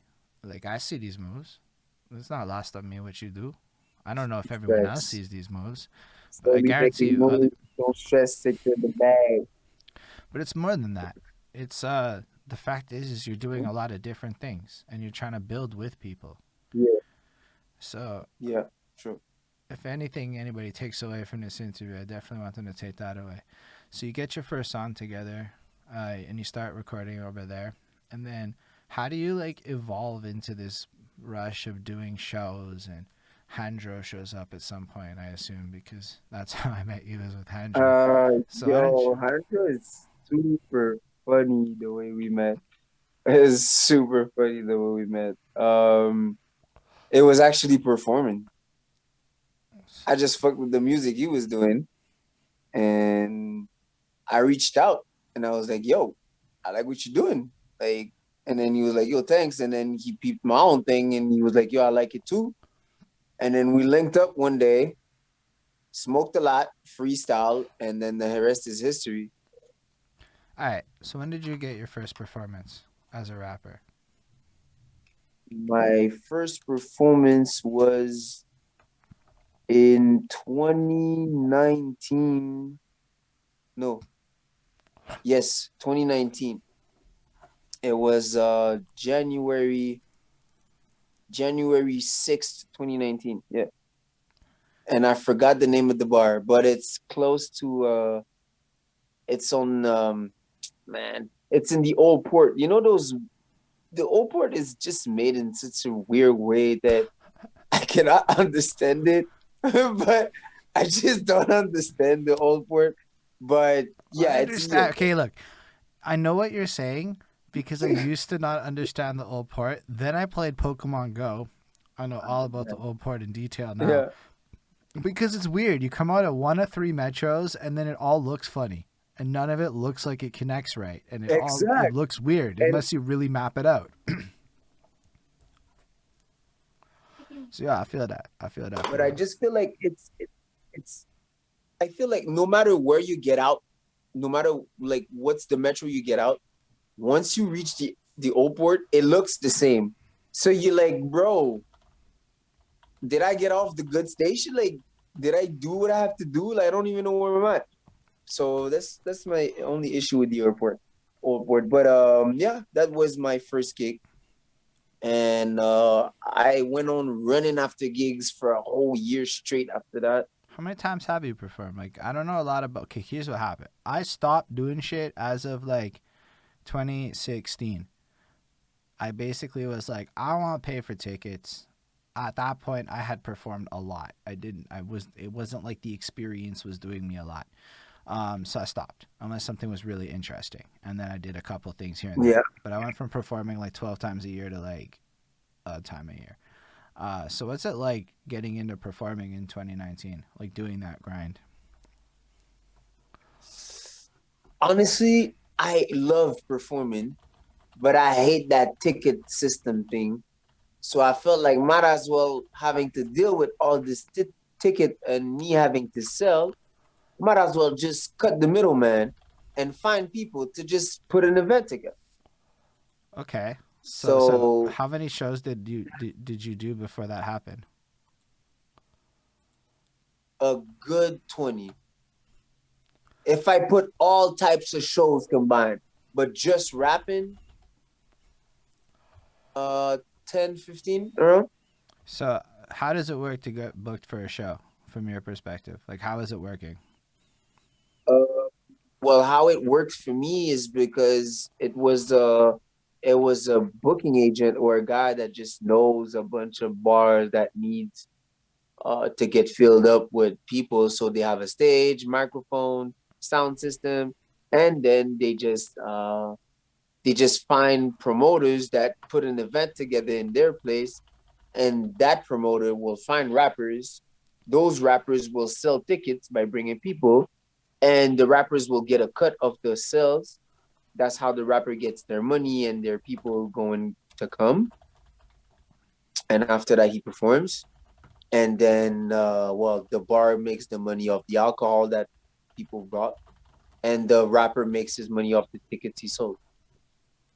And that's that. But you approach a promoter like that. I don't know much how to approach them because they approached me. So I could not answer this question properly. But I guess that you have to DM him with your stuff and your links, and as if you were presenting a press kit, like you just present yourself, you present what you're doing, Do you have a press and it kit? works because when I wanted to start it, yeah, me no, that's what I'm working on. I'm actually working on, but I cannot say more. But yes, I'm working on. Yes. No, that's fresh. I like the fact that you know what a press kit is. I mean, you sound like you again, like you know you're on your shit. So when did you decide to get into throwing your own shows? The day I got sick of running in the streets for small tickets and shit, I was like, yo, might as well No, go but and like, do some when promotion when and did that marketing. happen? Uh, it happened summer 2019. Okay. So like, I saw you Yeah. performing at a show with Handro one time. I don't remember who threw that show. Yeah, Oh, that was in October. that was the drip That was in drip. That October. was the lit drip drip manic show. Drip drip lit lit. Exact. Were you throwing that Exact. with him, or were you involved in that, or were you just performing there? No, no, no. Drip, drip, lit, lit. It was damn. That was a good time. Oh no, I will never I forget forgot his Manic name. saying lit No. lit or drip drip. What was it, Bonnie? Drip drip. Mannix, yes. It was definitely Mannix. I will not forget because I interviewed Mannix around the same time I interviewed you, and it was around the same time that show happened. It was all in the same month Yes. or two. Yes. But this is where I met you. Yeah, at that drip drip lit lit show, which This is where I met you. And yeah, so I went on performing with him because Mannix was there at my first show at it would he I was it's a show I did downtown, and the way he hyped my show, it's actually on my highlights too.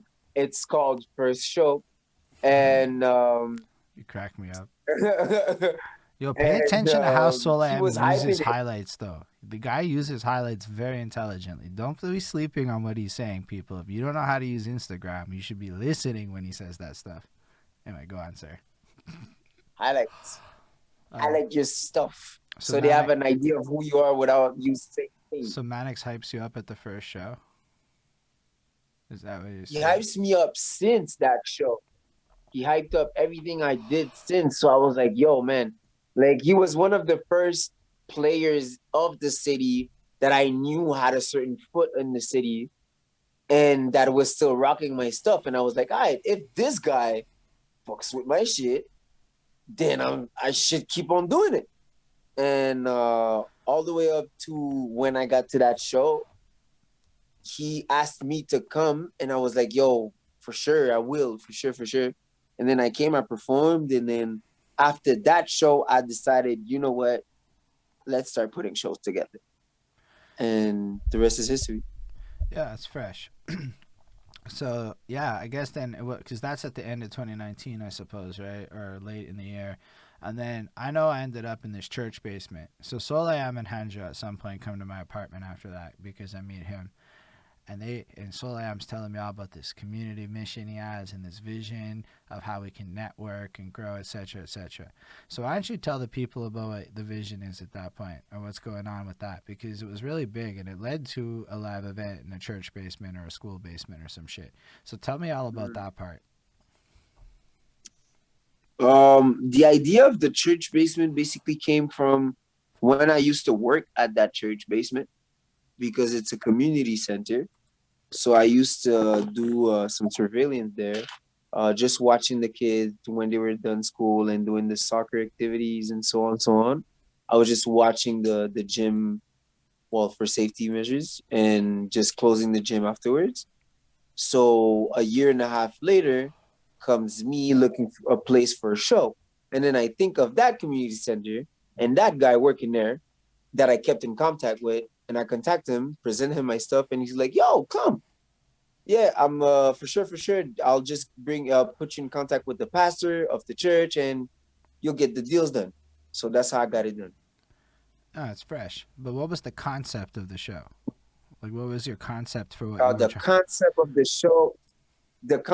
the show was that I was looking forward to find that yes, I know how me one thing I know I'm good at is throwing parties. Like I know how to throw a proper party that you're gonna get drunk, you're gonna get high, and nobody's gonna go home feeling bad. Like they're not gonna go home feeling like they got something happened to them. They're gonna be safe. Why? Because there's stuff that you do in a party that you put together in a party that makes the party last longer in a safe way. So I took all of those stuff that I've learned doing parties and I decided, well, let's throw a party and have performers performing at the party. So that's why I call it a party because I didn't want to make it a big certain event, make it too official because making it official sometimes making it makes it too serious. And we don't have to be that serious. We have to enjoy music. We don't have it's not a competition all the time. So I feel like instead of doing a talent show or a contest or whatsoever, I just feeling like making a party and the plus of the party would be the performance.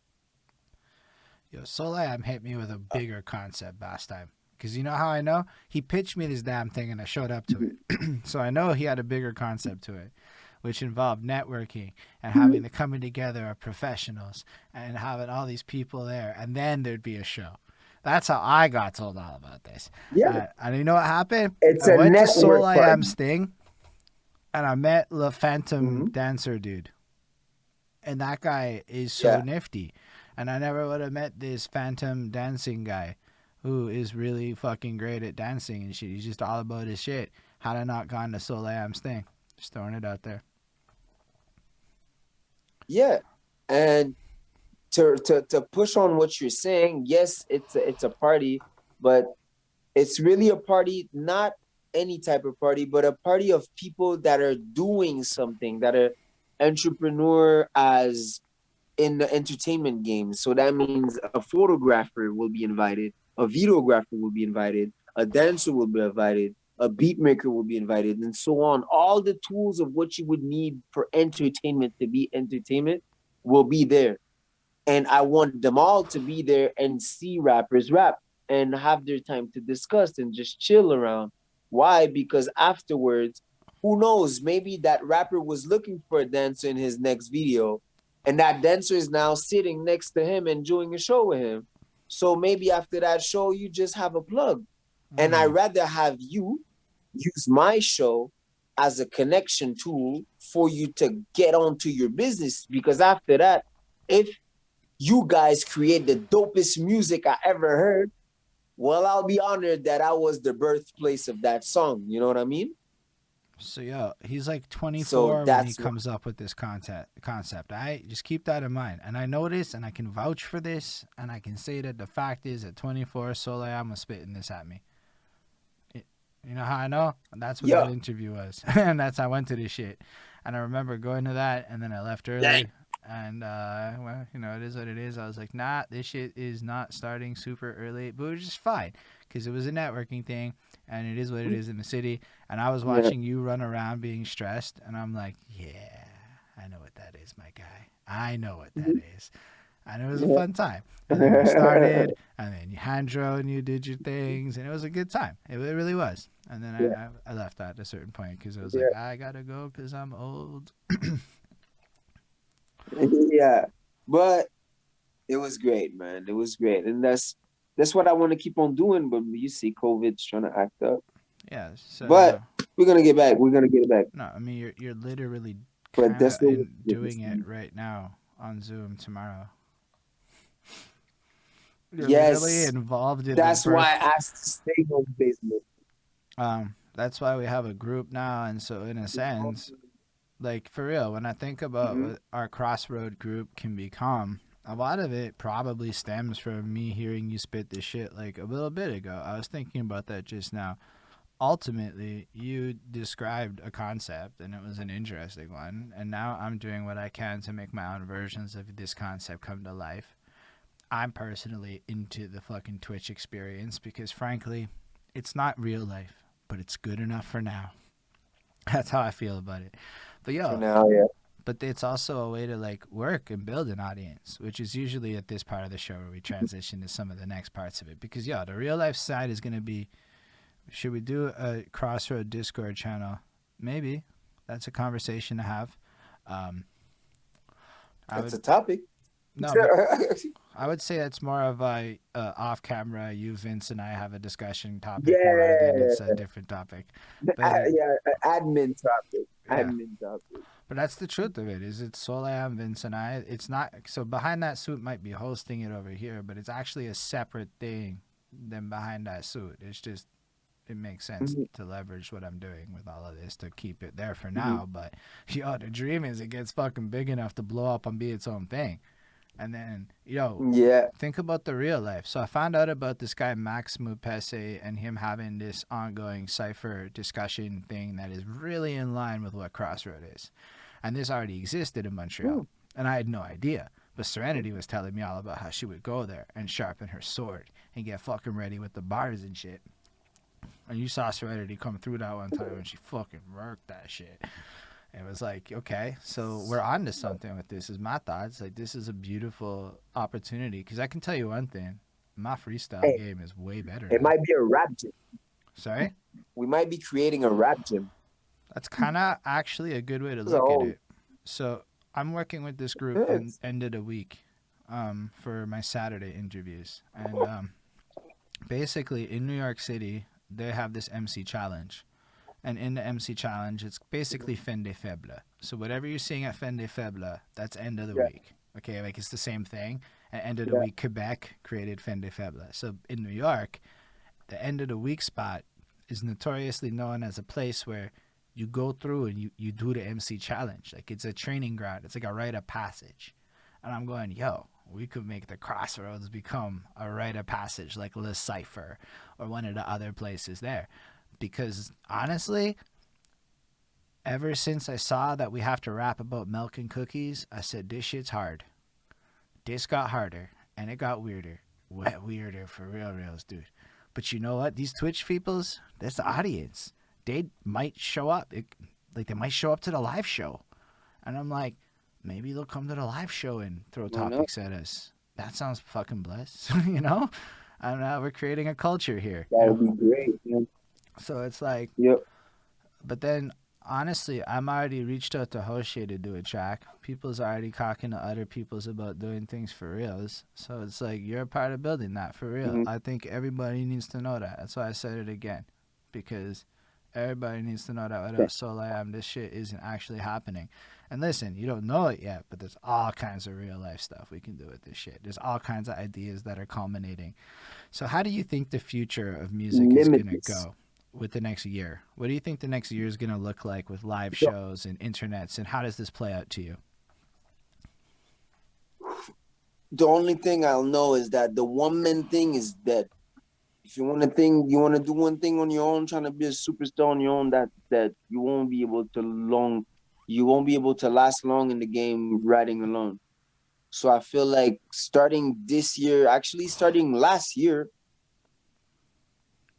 uh, you cannot make it alone. You need a team. So I feel like yes, you could be a great rapper with a videographer and the team behind you, but you also need a team next to you. Like you need to put things together. You're gonna have your music that's gonna go on, but featurings are pretty nice. I feel like featuring is gonna get a lot more respect than it used to be having back then. I feel like mini movies too are coming up. A lot of guys like Meek Mill are doing that too. They're having mini movies. Well, Beyonce did it with her whole album, but instead of just having the album, we're having visual albums now. So I think that's where the game's going. Togetherness and video presentation So you don't even of think musical. so you think that the live scene is secondary to this internet presence of bigger art? Well, the live scene's kind of gonna merge what I just said into her own way, a bit um like the live show that On the Road Record did. So you just see this virtual stuff being the norm. Yeah, for sure. But I'm not. It's never gonna. It's as. But one thing though, don't get me wrong. The I'm not same getting thing you as wrong. radio and television. Literally nobody has said No, this, but dude. I am so no, but happy you said that. yeah, it's gonna be no, it's gonna be a norm of life for sure, for sure. Like cell phones, but what I feel like it's gonna stay forever, like radio and television, live show will always be there. But Yes, it will. sometimes maybe it's not gonna be enough. Maybe that's not gonna be enough for people now. It's not. You're gonna want more, Well, and check that's it. where Let's look at it live different. internet live performances. So Yeah. Ishmael happens to be in Montreal. If we throw a live event, it's plausible Ishmael can buy a ticket. Political Panda is not in Montreal. Political Panda can't actually come through for the show unless we go to the Political Panda. Exactly. But here's what we Exactly. can do. And yo, actually, I was talking to fucking Mr. Flipstar, and he said the most beautiful thing. He said, imagine this live show. In the background, it's all the Zoom calls, and in the front round, it's the crowd. So now Political Panda's in the background of the show behind you. And, you know, that's like a manifestation of the combinations. But really, what I'm going to do is, even if it's on my motherfucking phone, I'm going to stream everything live to Twitch. Everywhere. So it's like, it doesn't matter if it's like in my room or not. The Twitch is never going away. It's going to change maybe if live scene comes back. I might stream shows live with permission. But, if I'm hosting an event, which I will, inevitably, not right away, let the mother go do it first, let other people pave that path forward again. But when I Mm-hmm. do, like, my first thought is, I get the live and the Twitch. Oh shit, that's fresh, because that's the thing, is it doesn't actually change it, but it That means is. now I don't even have to really tour so much as find a cool spot to keep doing this at, and I can still get the opportunity to have people start inviting me to places. Because if we can show that the place is lit time and time again, which we can do broadcasting it live to the internet on the platform we're building now, True. it's like holy Mm-hmm. shit. And then There's no limit. so like, it's like the live doesn't have to go away. But I think bars are in a bad place. I don't think bars are it. Like, personally, if that's the case, the live scene can be Bars anything. in the game. Well, I don't drink. I'm Mhm. 33. I'm not really in the hugest desire to go stand in a dingy bar for 4 hours to do a show. That part's not going to look cool to me ever again. I want better environments for my shows. I think there needs to be a more fireness to the locale. Like, we can create a better experiences, I guess what I'm trying to say. Something more premium to the live. I mean, I'm Yeah, looking at you're it. right. And I feel like your perspective should be considered though. Not everybody wants to get up and go to a show. Not everybody can get up and go to a show. Well, And it's I feel like, like that constraint should be considered. I feel like so I got work at 9 in the morning every day, right? So on a Mhm. Thursday night at 11 o'clock is Le Cypher. And I just never went because it's at 11 o'clock on a Mhm. Thursday. I'm like, when am I going to go to that? I got work on Friday for so long. As Mhm. Ismail said, they start late. So, first of all, 7 o'clock. You want to know why? What time do professionals Mhm. start their shows? I'm talking like Wu-Tang Clan. They came to Bell Center. The show started at 8 and was done by 11. Why are professionals Mhm. starting at that time? Because they know that's when motherfuckers with revenue can show up and buy Right. the merch. Buy that merch, right? So if you're doing your shit late at Mhm. night, it's not that other people won't show up and buy your merch. It's that less people will show up to buy your merch because a lot more people are going to sleep. Is my experience with this Yeah. shit. Mm. I'm saying if you want to consider that perspective, like I just can't go to the late show. I can go to the 7 p.m. show, but even to that end, what are the options for weed? Like, where are you gonna smoke weed at the show now? Trust. How many people are now comfortable smoking pot all the time? Well, true. There is a lot that's a real topic, honestly, because especially with this type of art we're doing, it brings you emotion into certain places. So having weed could enhance those emotions. I feel like balcony could be a great thing. I feel like outside shows is a really good Outside thing. shows are popping. Yo, That's gonna come out.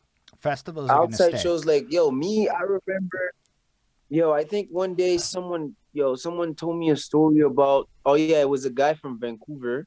He came to Montreal because he was touring around town 2 years ago. And he told me, yo, one day, him and his friends, they took a bunch of big speakers and a bunch of cars. They went under a bridge, did half a circle, and that was the party spot. Yeah, I see that They kind of put the shit working. DJ and everything. And, you know. I So feel I'm like like, yo, fuck it, finding a spot. Let's create it. there's limitations in Montreal. If you have 25 popular people, yeah, but you know what I mean. But if you have 10 to 15 popular people in town, bro, I don't even think it's you need 10 limitless. to You can go, 15. you You don't can even go need on. that. You don't even need that. You just need it to be lit. And people need to know it's lit. I really like where your brain's going. Okay? Yeah, I like what you're saying. Because I yeah. had some conversations with some young people. Because that's something that a lot of the older cats aren't doing. Yo, when was the last time you saw a 20-year-old posting pictures at the kind of bars often you're performing at? I haven't. But when I was 20, that is what we posted pictures in. So something changed. Mm, Those young people aren't there no more. sure. So where are they? Yeah. I started noticing they're in chalets. They're in chalets a lot. They seem to be getting Airbnbs and chalet parties, and I'm like looking at them on their Instagrams, and I'm going, damn, that looks like cool. And I'm like, but they're not in bars. So definitely, what I think the future is going to have a lot more private events. That's what I think's happening. They're just house partying, and they're Yeah. spitting their bars at house parties, Yeah. and they're just in this other sphere. And nobody is inviting me to a 20-year-old house party. That is the truth of the situation. I'm working on it. I'm trying to make some 20-year-old Yeah. friends. But like, nah, it's not normal. It's not like some shit that's just gonna fly into my lap or someone's gonna be like, yo, let's send Holden the invite to the fucking lit party.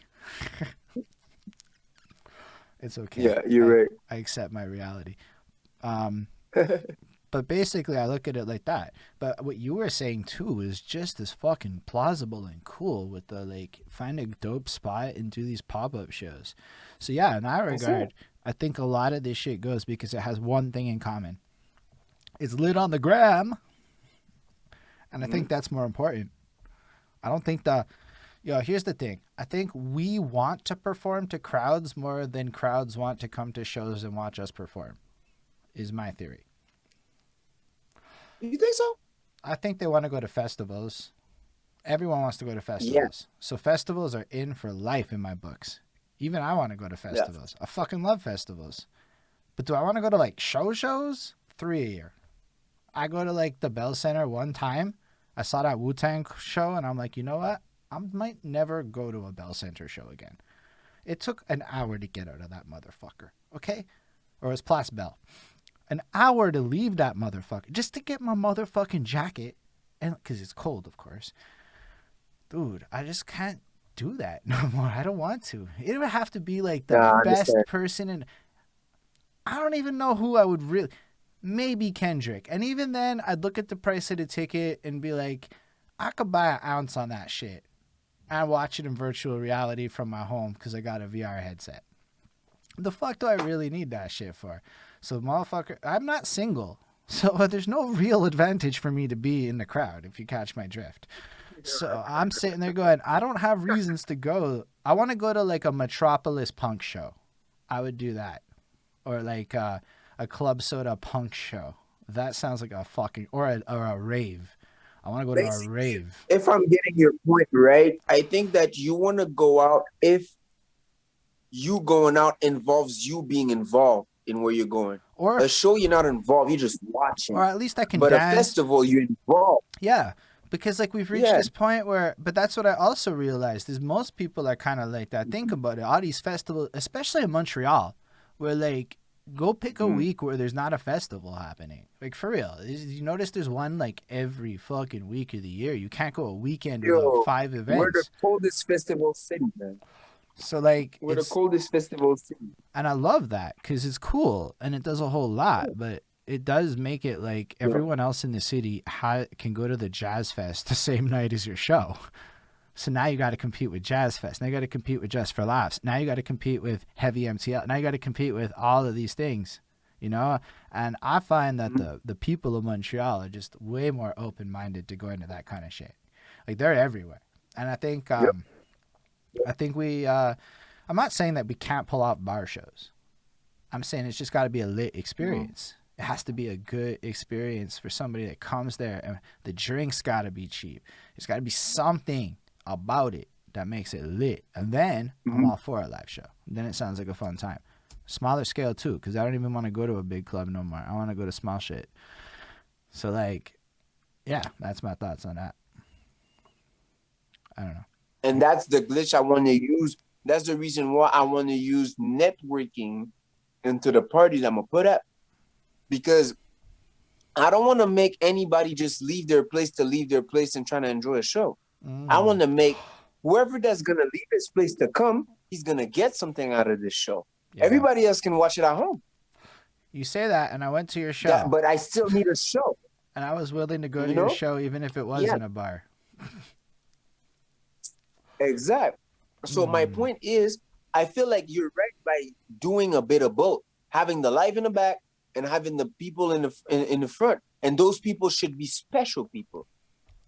And then you have the live people or whoever is, and then if there's some people that want to get in just because they know they have big people here, then boom, you have a new market now. I really Because like where those you're going with rich, this. important people that you invited, you know, there's important people that you invited. Yes, they will come, and yes, the life will have its life, and it's gonna work. But those people in the life, one day they're gonna be like, "Yo, I want to be next to that superstar that's in that event." So he's gonna watch that show, and he's gonna one day come and get a ticket to that show. That's why I'm saying live performance will never die. It won't die.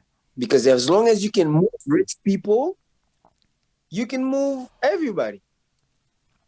Yo, honestly, you've tapped into some shit. Where because I talked to a lot of people. I had to go on a journey from fuck a live show to okay, yeah, no, live shows are cool. But I think there's quite a few things you touched on there. The idea of engaging your audience beyond the music. That is something I think people have grown, especially in Montreal. Like people act like we don't live here sometimes. Like I'm like, yo, you know we all go to the same fucking shit in the Place d'Armes area or whatever, Place des Arts or whatever, every fucking like year. We all and it's all free. Dude, I saw you at Eaton last week, bro. What? Dude, I don't care. I saw you performing at that show. I'll still see you at Eaton next week because you need to shop jeans. Like, chill. Yeah. Like, we're all in this together, you know?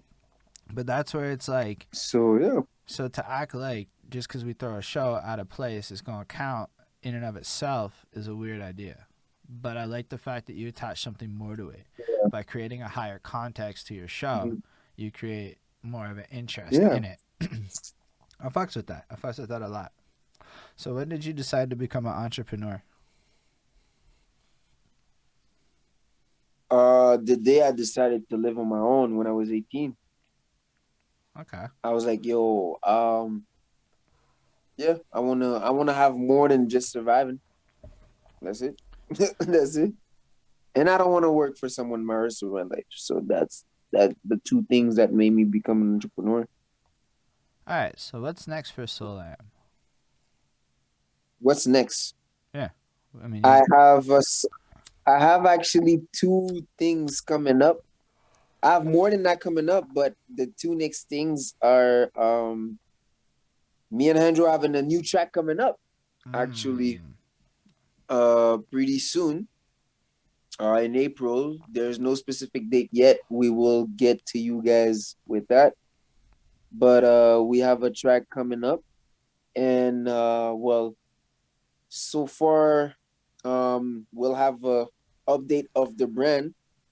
So that's pretty cool because I'm gonna have a contest going on. Actually, now that I have you guys on live, Do it. Tell this us about it. contest, the contest, well, the contest was supposed to be that once I reach 5,000 streams of the new song I released, Never Forgotten Me, once I reached 5,000 stream, I was about to give away a hoodie that's right behind me. And I have a video that's going to be explaining all that pretty soon. But you guys brought me to 5,000 stream faster than I had time to say it. So I have to release the video explaining you guys the challenge of the hoodie. And also, the challenge basically is that at 5,000, I give away a hoodie, and at 10,000, I'm releasing the official video of the song. I like that. Y'all better take notes on that. This motherfucker just dropped some real fucking game on how you can play a little bit of marketing, a little bit of shit. Good contest too.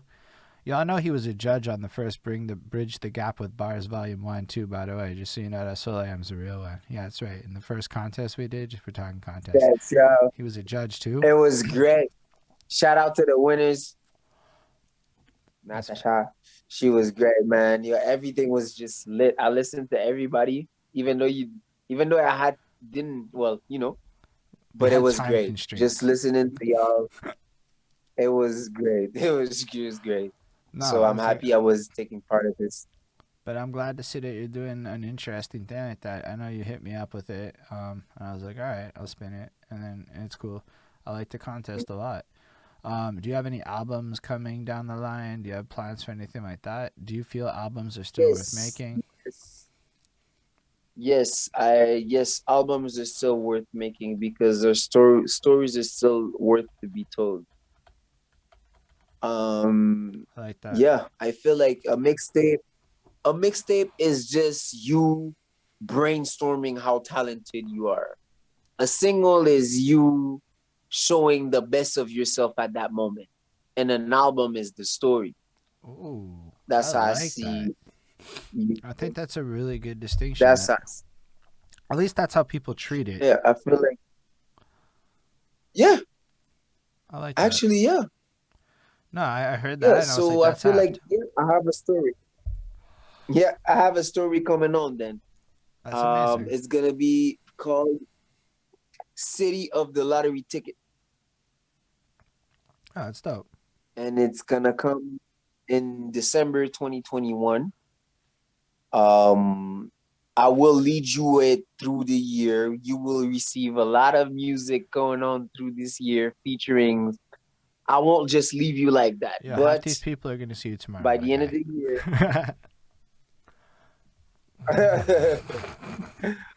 I don't know, but I do know that I'm not gonna let you down. I'm gonna lead you on to this album for sure. No, but like properly. I like that. You're not gonna give it away now.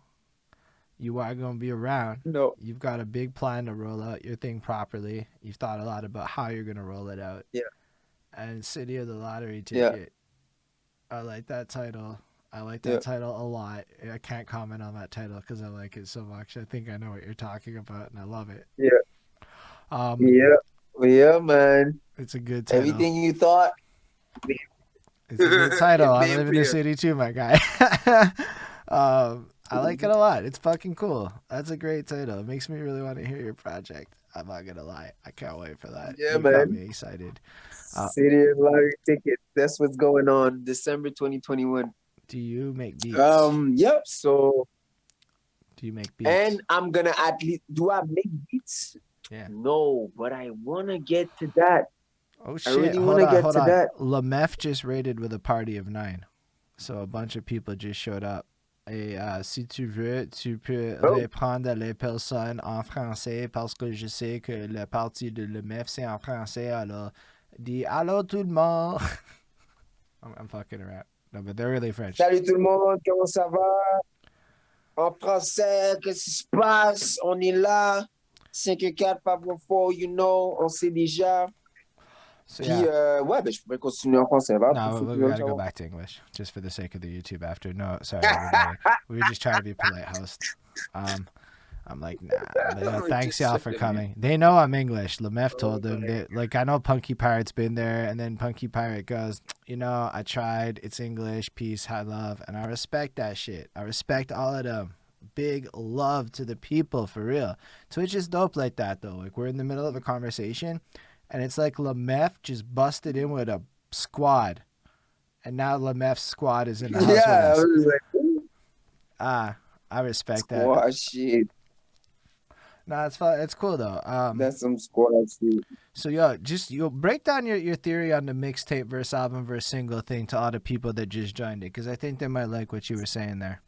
Just like repeat that one time as if they. Okay, so what I was saying is that to me, the way I can put it is that a single to me is that where you're just gonna you're putting yourself out like, okay, I'm here, this is what I have new. You're selling as if you're selling a new product, advertising. You're selling yourself out in your game or your delivery or where you are in the game. It's basically a show off of all that practice you've done. That's how I see a single. You really show off.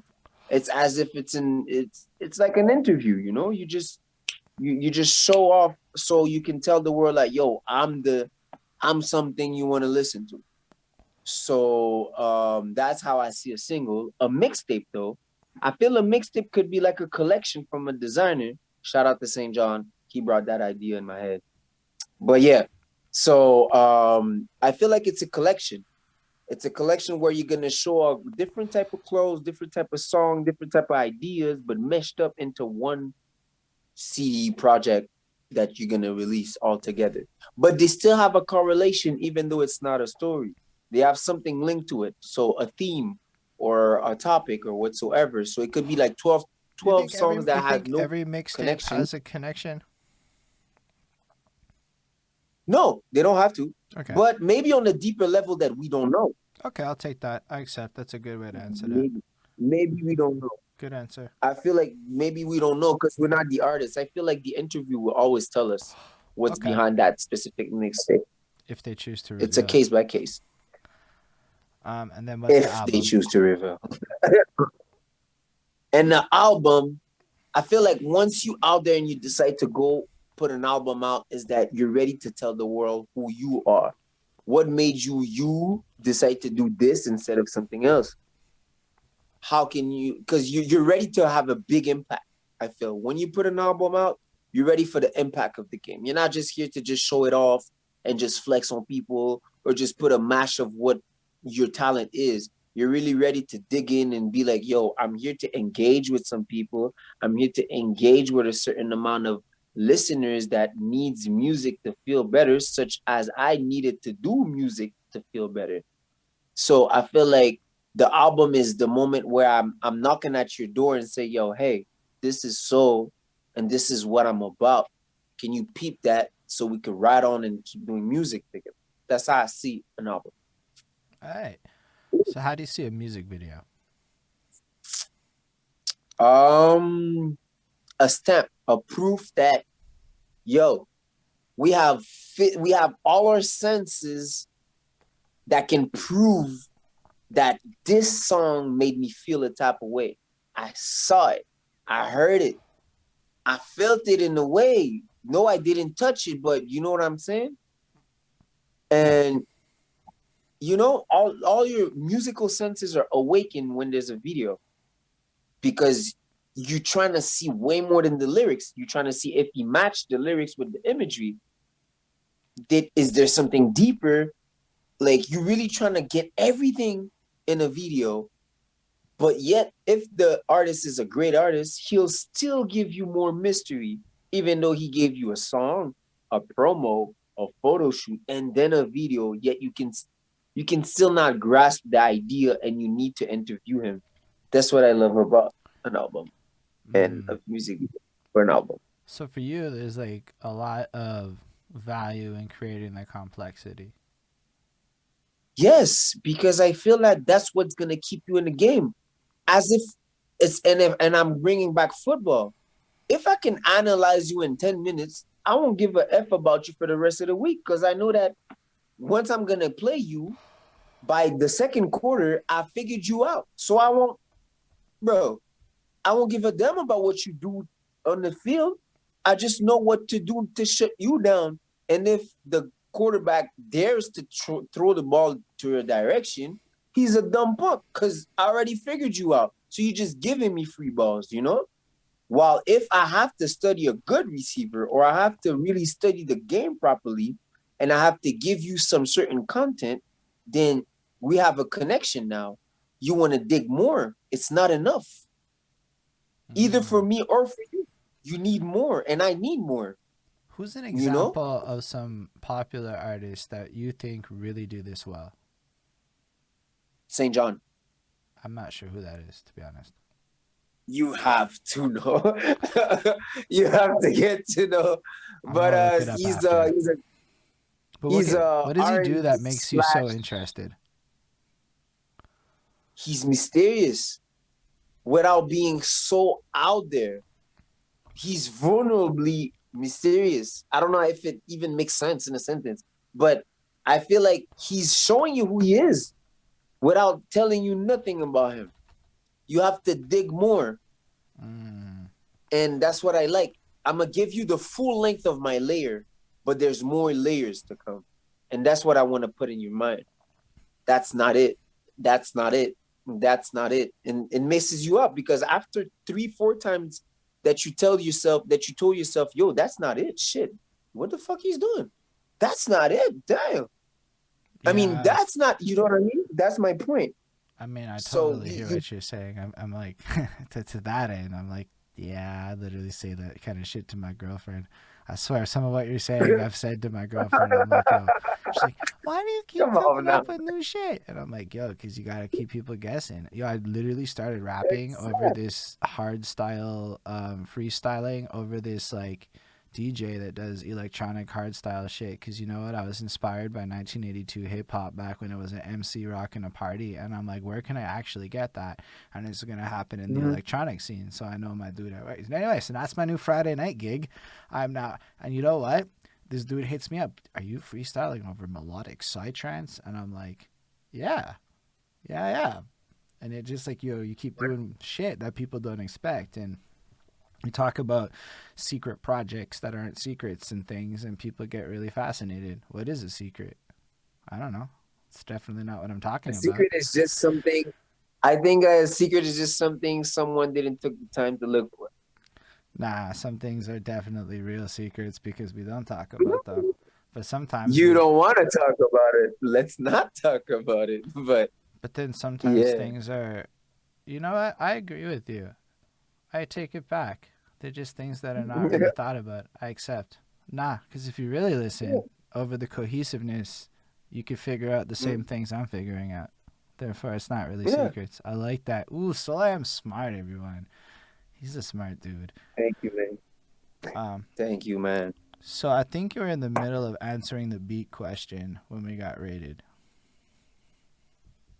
You had said you What don't make beats, and then you wanted to start or something, and then we got raided by the I MEF. did, I do want to start beats because I feel like the way I hear music, I feel like I could put everything I like about the things I hear myself into a screen, creating a beat and mash it something together and then rap on that. So I know I'm gonna have to do it because I love working with rappers and producers and beat makers. But I feel like there's gonna be a little part of my game that's gonna have to be produced by me. So that's what I want Mm. to learn. So even if it's just part of an album or a song here and there, it's important for you to like. Yeah, So, just a little touch.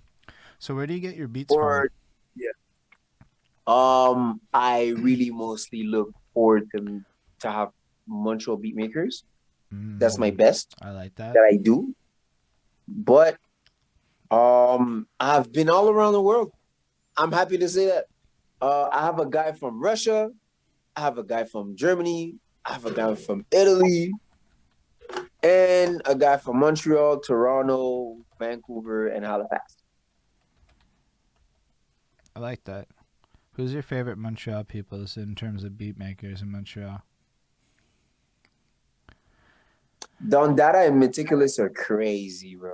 Your Dada and Meticulous are crazy. You know what? Can I They're get crazy. Meticulous? Vincent Price is crazy, bro. He is. Like, yeah. Yeah, that's I hear. from what I know. I hear Lemef is getting into the beat game. Is all I'm saying. And maybe Lemef should make some beats for the CrossRoad cipher and throw his beat game in and see what happens there. Is all I'm saying. If Lemef is still watching. The opportunity is there. The rest is yours. When I say maybe you should, Lemef, because Lemef is still watching, we're saying you should. Ismail, a guy who watches the cipher, would like to see that. Lemef, a guy who raps in the cipher sometimes, would also like to see a Lemef beat there. I'm just projecting my hopes and dreams. Would like to see that. That's a lot of people who want to see that, Lemef. Now, can I use You channel gotta do what points you for gotta that? do, man. I'm going to waste all my not waste. I'm going to use all my channel points to make Lemef make us beats and shit. He's going to make us an What ad. is that? So What Lemef is the uses... channel? Sorry, say that again? What is channel points? What are those? All right. So basically, channel points is how they're requesting topics. So on the cipher, I have the channel, and somebody like Ismail has been collecting channel points, topics. So everybody that's been watching stuff has X amount, right? So what ends up happening is basically they can use 1,500 channel points, which I think it is an arbitrary fucking number I made up. And they can request a topic, and then we run through a round, and they like it. It makes people want to stay around, and because they want to collect points to do some shit. So Ismail's got 85k points, and then he can also guide the raid if he wants. There are things like that are available. So on Lemef's channel, because here's what Lemef's shtick is, and we can get to you actually on Twitch too, because you could fuck with Twitch heavy if you were like doing this. Facebook Live is boring, my guy. Let's talk about Twitch. So monetized fast, so you'll make money. Fuck Facebook Live. It's not happening. You're not making money on Facebook Live anytime soon. YouTube, I get YouTube money. It's trash. Twitch money is where it's at, my guy. I'm telling you, as far as the streaming shit goes. But what he actually ends up happening is Lemef does a channel where he freestyles a lot. So when somebody follows, I believe he freestyles, you can use your channel points to request him to freestyle. You can also use your channel points to get him to rap about a song or a topic. You can get him to make a beat or shit. So effectively, if you hang out on Lemef's channel enough and you watch him make all this other music, you can start investing your time into Lemef points, and then the Lemef points get used to create custom music from Lemef. So in a sense, this topic thing is definitely a good fucking idea, because I'm watching Lemef do it. Lemef is a guy I've been stealing ideas from for a minute, because Lemef's doing Twitch in a cool way. I moved on to Twitch because honestly I saw him doing it. I was like, yo, that's fucking lit. And then so then he's doing all this channel point shit. He is. Yo, Lemef is a guy that, like, straight up, man. The second COVID allows us to... Man, we sleeping on genius people, man. What? I'm not sleeping on Lemef, my guy. I am literally... I was. I'm sorry. I'm just like, what? But I was sleeping on that guy now, because Lemef... Yeah, I do. But I was freestyling with that guy for like a month and a half, and I didn't know this guy was that deep. Yo. Nah, Lemef is proper. But the idea of how he's using Twitch is... so I started writing songs on Twitch. I actually recorded my first song on Twitch. I don't know if we did the doubles. I don't think we did the doubles yet. And I did the whole thing live. Ismail can confirm it. I wrote it live. I think he was there for that. I recorded it live. I picked my takes live. I did all of it live. The whole thing. And you know what? Wow. It was better. Because, songwriting was kind of lonely. And then I realized it doesn't have to be. I don't have to listen to literally any decision I don't like. I'm still in charge. Nobody's going to tell me how to write my song. But you know what? Sometimes somebody going, that takes good or bad, it makes you think about it. So you agree or disagree in a way that you wouldn't have before. Somebody will be like, I like that take. I'll be like, yeah, I don't like that take. Cool. And then I deleted it. Don't have to listen, but it's useful. It's not even criticism. It's just involvement. It's just Yeah. all of a sudden, and then, because I was thinking about it. All the famous people I talk to, they end up in studios with like 7 legends in the room, and you have to write your verse on the spot and go record it if you're on one of those tracks. How are we ever going to do that if we're all hiding in our fucking corners writing bars? You know what I'm saying? Thank you. And honestly, not only that, something that people don't even know about the game. The day you're gonna want to present your music to some bigger players, there'll be like 10, 15 guys wearing suits in a conference room, and all they'll have to do is put a radio there, give you a microphone, and you'll have to perform your way out of a deal. I like that. But like, So I hope rappers and artists are ready, I'm because that takes, like, to really get it going. yo, man, to I'm the- actually like, I started dancing in the streets because at first it was weird and I was self-conscious about it. And I know it's weird, but I walk up the streets now and I do full on like I'm in a music video because I was uncomfortable filming in public.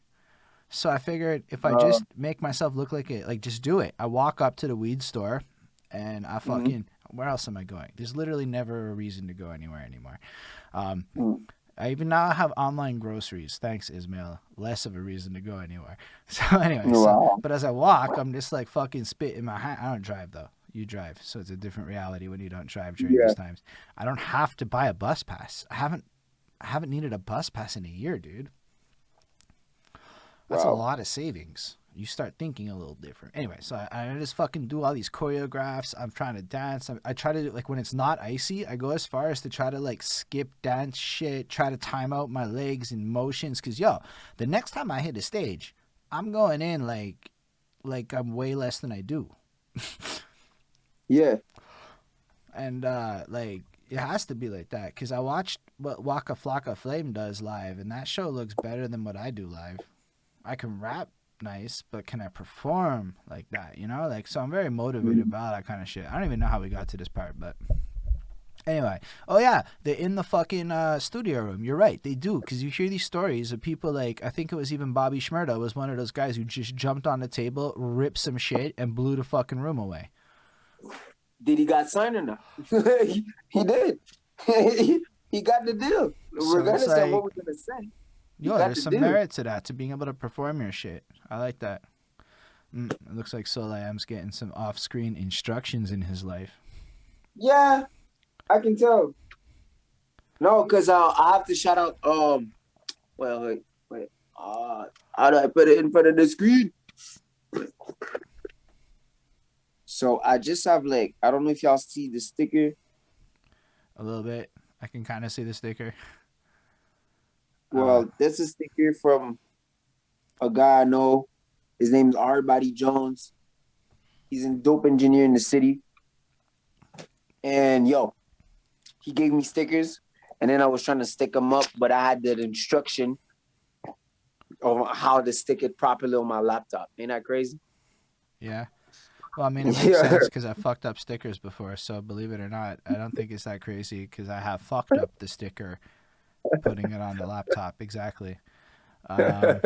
See, I guess it's not too full then. Nah, it's real shits. And then, Willie, hold up. Don't worry about ever tuning into some other stuff. Like, Willie said he dipped out to check out 504 Online Mix because they're doing their live radio now, which is fucking blessed, man. That's right. The city now has 504 Online Mix doing radio. We're doing interviews. Everybody's doing shits now. So here's the downside. A lot of stuff's going to happen at the same time. But, all this shit's going to go on YouTube later. So you can, if you miss parts of it, it's there. We're going to get it on the tube. You're going to get little clips of this out after. Yeah, this was great. It's a dope platform, so never feel bad, anybody, if you want to go dip out to go watch some shit, because I get it, like, it's just the nature of the game. It means we're doing well as a community if you have choices of what to do on the fucking, think about it. There are choices of what to choose about this city tonight. You can pick between things. That's dope. Yeah, that's evolution, man, right there. I don't know. That's how I see it, at least. I know, like, maybe not everyone agrees, but I try to look at it like that. Like, I kind of think if there's just a lot more things that people can pick between, by virtue, more people get interested in the scene as a whole, which by virtue means more people show up to everybody's things because it's lit. Mhm. Um, Yo, do y'all have questions for Soul.I.Am as we move into the end of the things? I don't. It'll take them a second, but while they're doing that, do you have last words for the folks or things you wanna give to the peoples? On that, yo, on that, I have, like I said, I want people to stream it so we can get to 10,000. I'm so excited to release that video. I finished filming it today. I'm exhausted because I worked 12-hour shift and I barely slept. But that's the price of the game. Sleep is the price of having fun doing what you're doing. But yeah, so I have this song going up, so you gotta put it to 10,000 stream, please, so we could get this video out because I'm excited to release it. And I'm releasing a video soon about the contest regarding the hoodie that I'm giving away. That's gonna be right there. And what else can I give you? Stay tuned. April 15th, me and Hendro. That's all I can tell you. All right, and then tomorrow, 7 or 6:30 p.m. discussion time. 6:30. Discussion time. That's when we can do discussion Honestly, time. I'm just being real. the topic I feel we should talk about, man, really, man, right now is freestyle. Is freestyle should be a norm Yeah, I mean, for I mean, considered a rapper. that's a good topic. Remind us tomorrow when we get there, because I'm gonna Yeah. forget. Is freestyle is freestyle a requirement to be recognized as a rapper? All right, so we have that group on Facebook. Go post in that group so that we all remember the topic. And I Yep, would I not. got you. I would. I would leave it. I would leave it worded as is, Ismail, just to see how people interpret it, so we can get into what you brought up as a subtopic during the conversation. To be honest with you, Ismail, I think there's better theater that way. But Mhm.